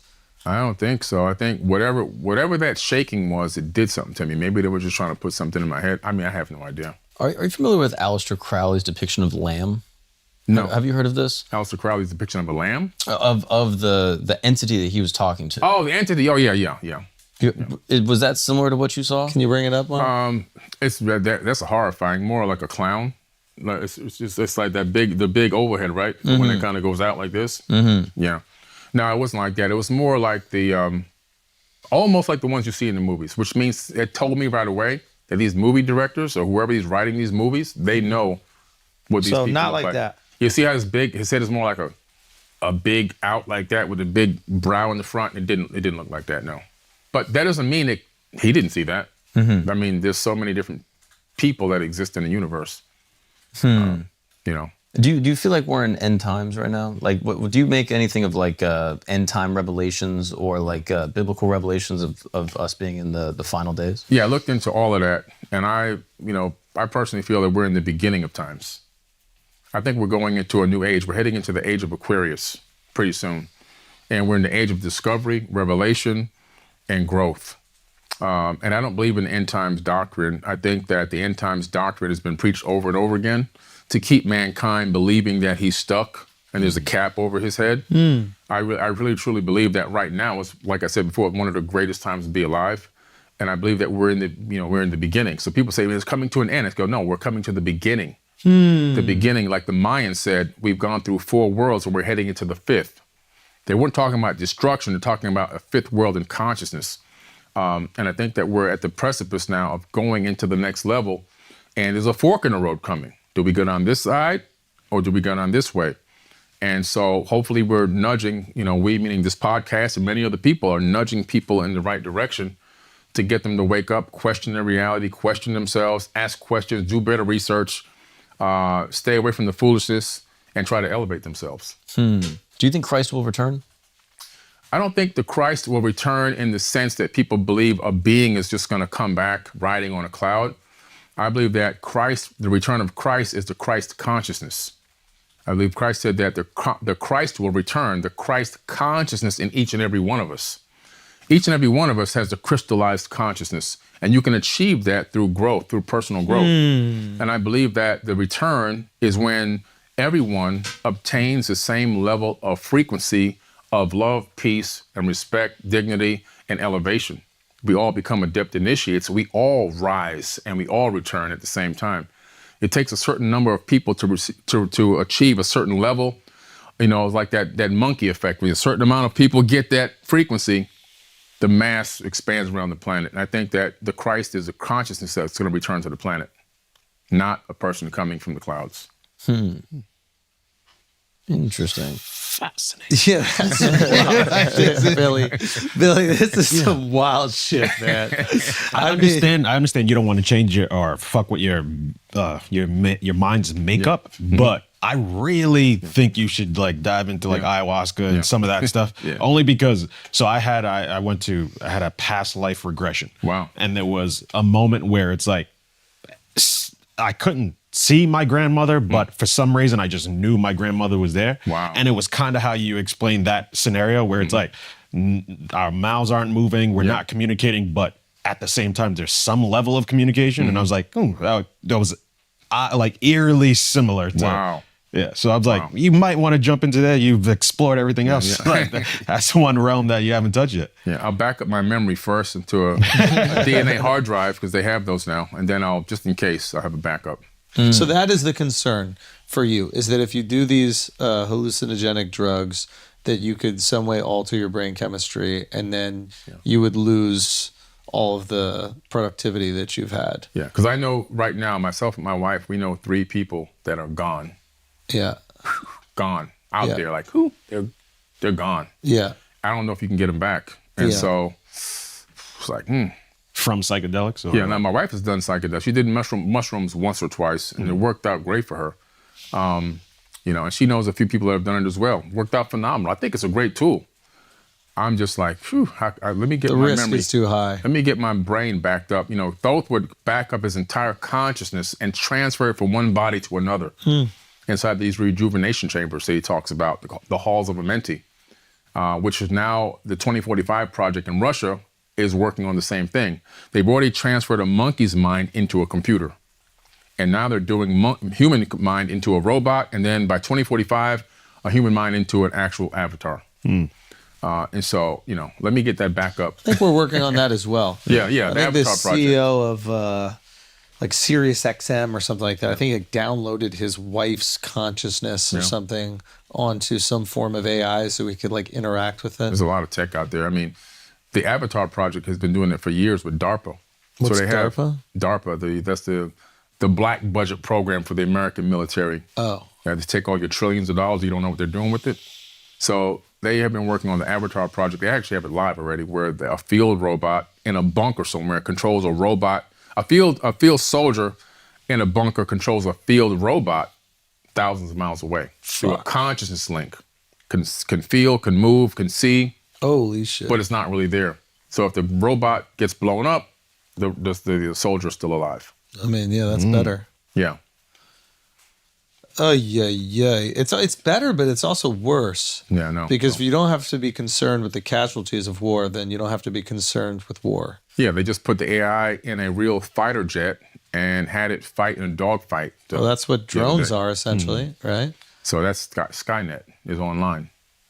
Yeah, Skynet's online. Are there any other things emerging in the world right now that people can fact check? Any other like just tasty kind of conspiracies that people should be looking into or that are concerning you right now globally? Well, I know everyone was thinking that I don't know, is it going on YouTube? Mm-hmm. I gotta watch my words then. the trails of the sky. Chemtrails. Yeah. Yeah. People were thinking that those were, big conspiracies. But I think that what happened in Dubai recently just proved that it's not. Yeah, it's just weather. Yeah. They're just seeding the clouds. They're seeding, well, that's what it is. They're seeding the clouds and making weather. Those trails that they paid $3,000 per flight to drop that stuff in the sky, sodium iodide and other chemicals. And look what it created, a disaster. Yeah. And the reason why this planet is cooling off so much is because of these trails. Oh, really? Yeah, that's why it's cold in California. You can't even go to LA without a jacket anymore. It's chilly, for me, it's chilly in Florida when it drops into like 79, 80. And I'm freezing up here. When I got off the plane, I was dead almost. Yeah. But 54 degrees was like, what?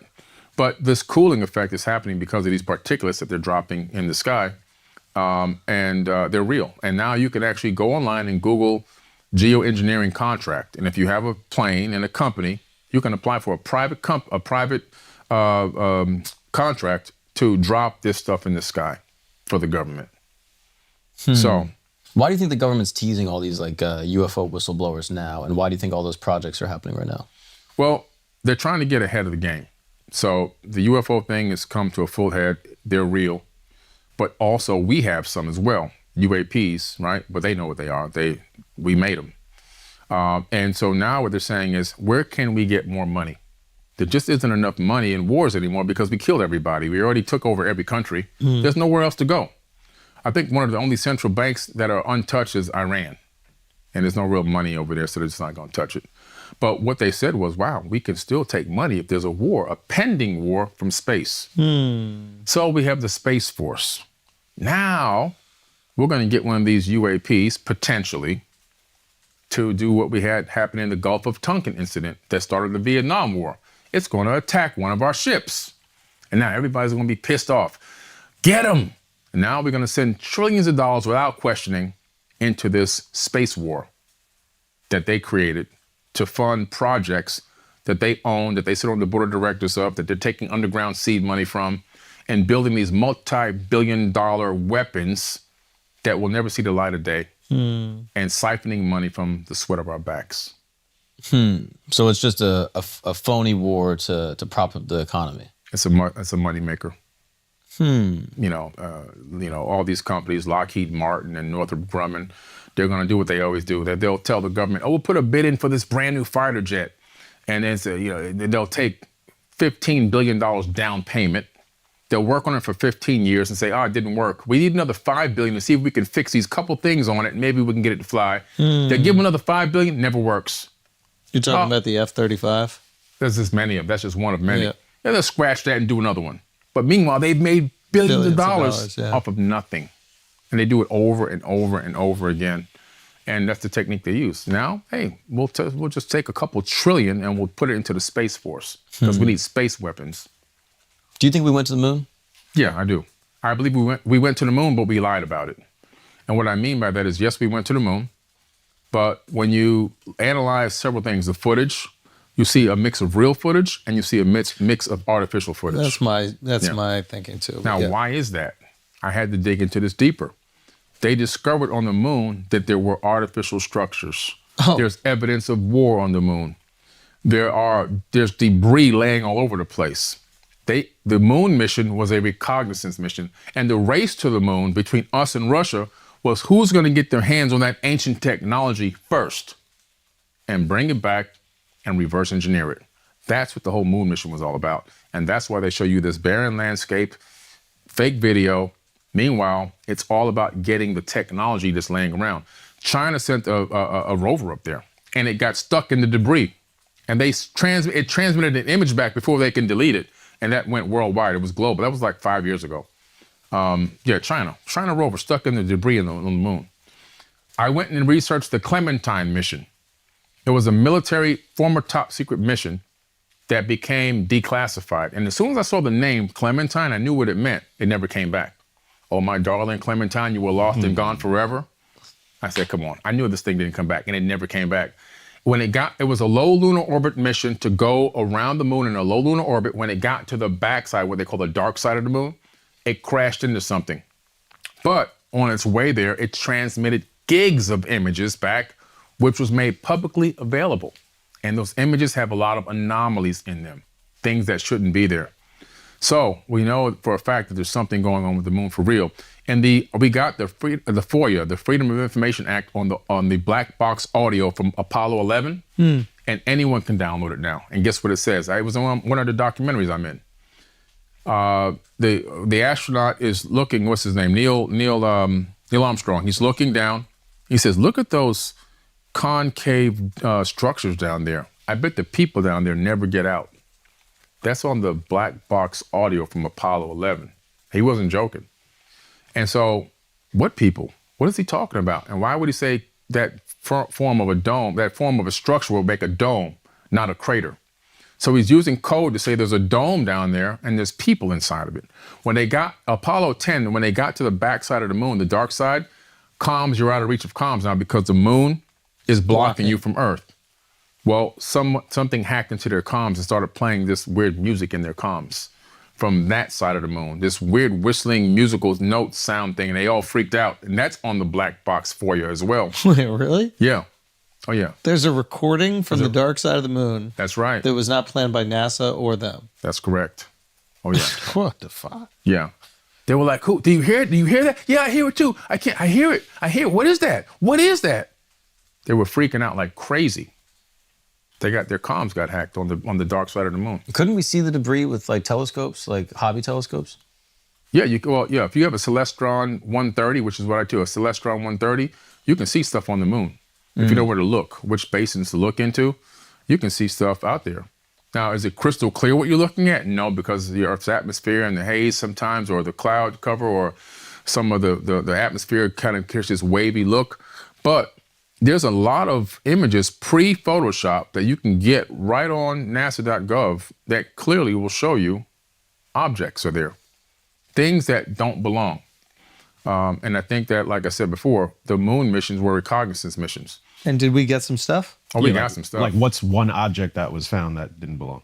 They didn't. Oh, they're not gonna tell you. But what they did do, there's two things they did. One is they put an array of receiving dishes and sending dishes on the moon, and they transmit almost daily from Earth there via laser. What data are they sending? Who are they talking to? Why are they sending data back and forth to the moon daily? The next thing is the USGS.gov did a radar scan of the moon using the Arecibo dish, which now is broken. Unfortunately, we got a lot of good data from that dish. But the Arecibo dish, before it broke, it took ground-penetrating radar scans of the moon. And with those images from USGS.gov, you can clearly see 30 meters beneath the moon's surface. And you see what look like beams, structures beneath the surface of the moon. Could that be why all those craters are the same depth and they don't really go much deeper? I mean, I don't know. Why it rang like a bell when they dropped the limb or dropped the capsule on it? It's possible. And in the ancient text, Enlil talks to his son about going on a trip to the moon, and they go away for a long, long time. And they had to wear their eagle's masks because the atmosphere was thin. That's in the Sumerian tablets. How did they know that? And so it's pretty crazy stuff. In one battle, one of the families loses the battle and they're banished to live on the moon in the ancient text. Any truth to it? I don't know. That's just what it says. Interesting. Yeah. Okay, last thing I'm curious about. What's going on in the ocean? Oh man, the ocean is like the most unexplored place in the universe for us, at least as humans. There's a lot of things going on underneath the ocean. If you ever fly across the Atlantic to like Qatar or something like that, or Dubai, if you can take Qatar Airways, they have that screen that shows you the scan of the ocean as you're flying over it. Just look at that for a few hours. You'll start seeing things. You'll start seeing what looks like remnants of structures underneath the water, and which is pretty crazy because it's like a scan. So you're seeing what's down there. Even if it's dark outside, you can still see what's down there. And some of those things look like remnants of ancient structures that have been destroyed or flooded over or whatever. But underneath the ocean, it's one of the greatest places to hide if you're an advanced civilization because nobody's doing any real research down there. And matter of fact, when I saw that UFO when I was a kid, I told two of my friends what I saw and we talked about it. And they were saying, maybe it came from the ocean. I was like, yeah, maybe it's from the ocean.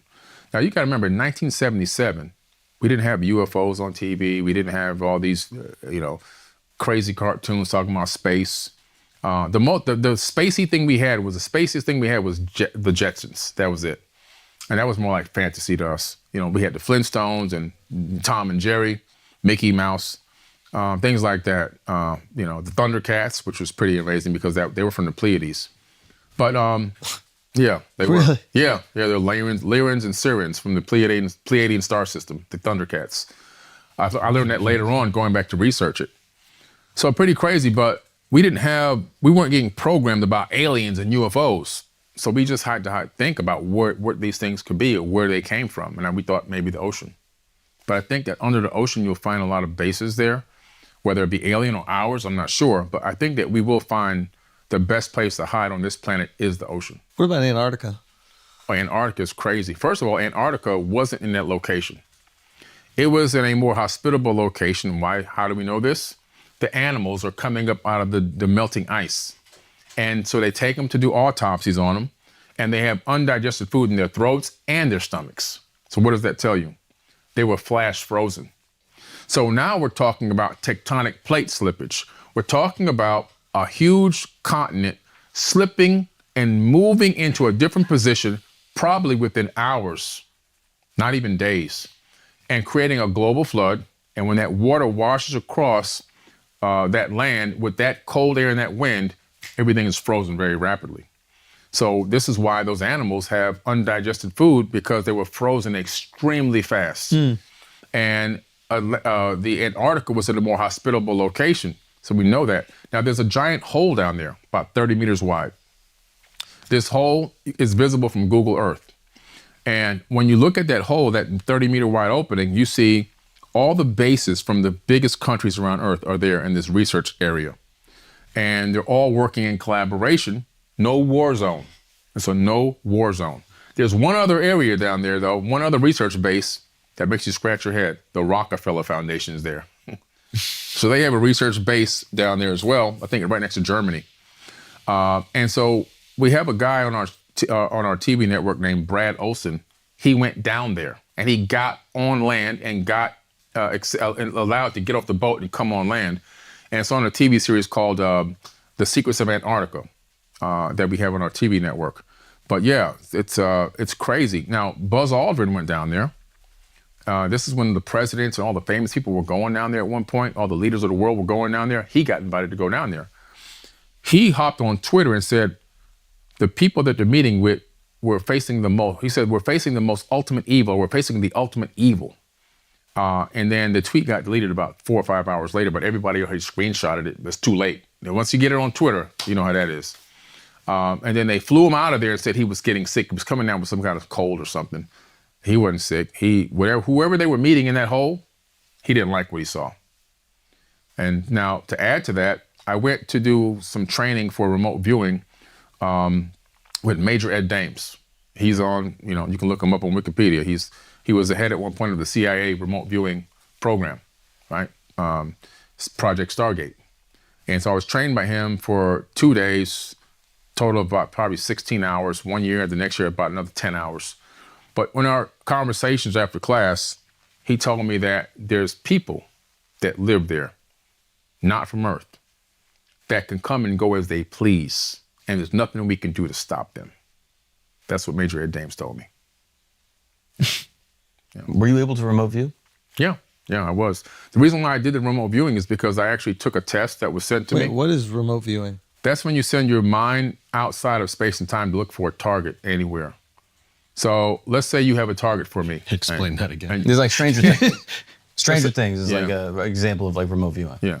It's a whole process you have to go through. It could take hours. But let's say let's say you're my director and you've got a target that you want me to bring back intel on. The military the CIA use this in real time. So you will, let's say it's a target, let's say it's a file inside of a cabinet, inside of a desk in Russia. You will attribute consciously a random number that's on this random number generator to that file. You'll get the number and you will sync it by thinking about this number is attached to this file that we need to see what's in it. You will then give me, the remote viewer, the number. That's it. That's all I get. And from that, there's a process you go through. The first thing is you get to control of your breathing. And the second thing is you have to create something called an idiom, which is a scribble on a piece of paper. From there, you go into this whole process, step by step by step, of drawing what the target's bringing you. So you never physically go there, you send your mind there. And the US military and even the Russian government have used this for decades, the same crazy. technique. The lady I had the past life regression, she told me about that. She's like, certain colleagues of hers get used by the CIA to find like assets, and like, they do it like telepathically. They do it all the time. Fucking nuts. I'm so confused. How? It's nuts. I don't understand it. I'll tell you what, I have a whole 4-hour class I taught on this. I will send you a link to watch it for free. I'll send you the whole link. You guys can download it, watch it, and check it out. It's a 4-hour class, and you can then duplicate the processes that I teach in that show, in that workshop. You can duplicate it for yourself. This is Billy. We could be here all day. Thank you so much for taking the time. Is there anything else you guys want to ask Billy before we get out of here? No, I think we solved it. Yeah. Dude, thank you so much for sharing all the stories with us. This has been awesome. Thank you. Keep us posted. Yeah. You know what I mean? We want to know about all the new stuff going down. And if the aliens come back to you, you got to let us know. yeah. Thank you so much. You guys know where to find Billy Carson. We'll put the link below. Wow. Wow. Yeah. All right. Thank you, guys. Carson, Appreciate it. everybody. Thank you, man. Oh.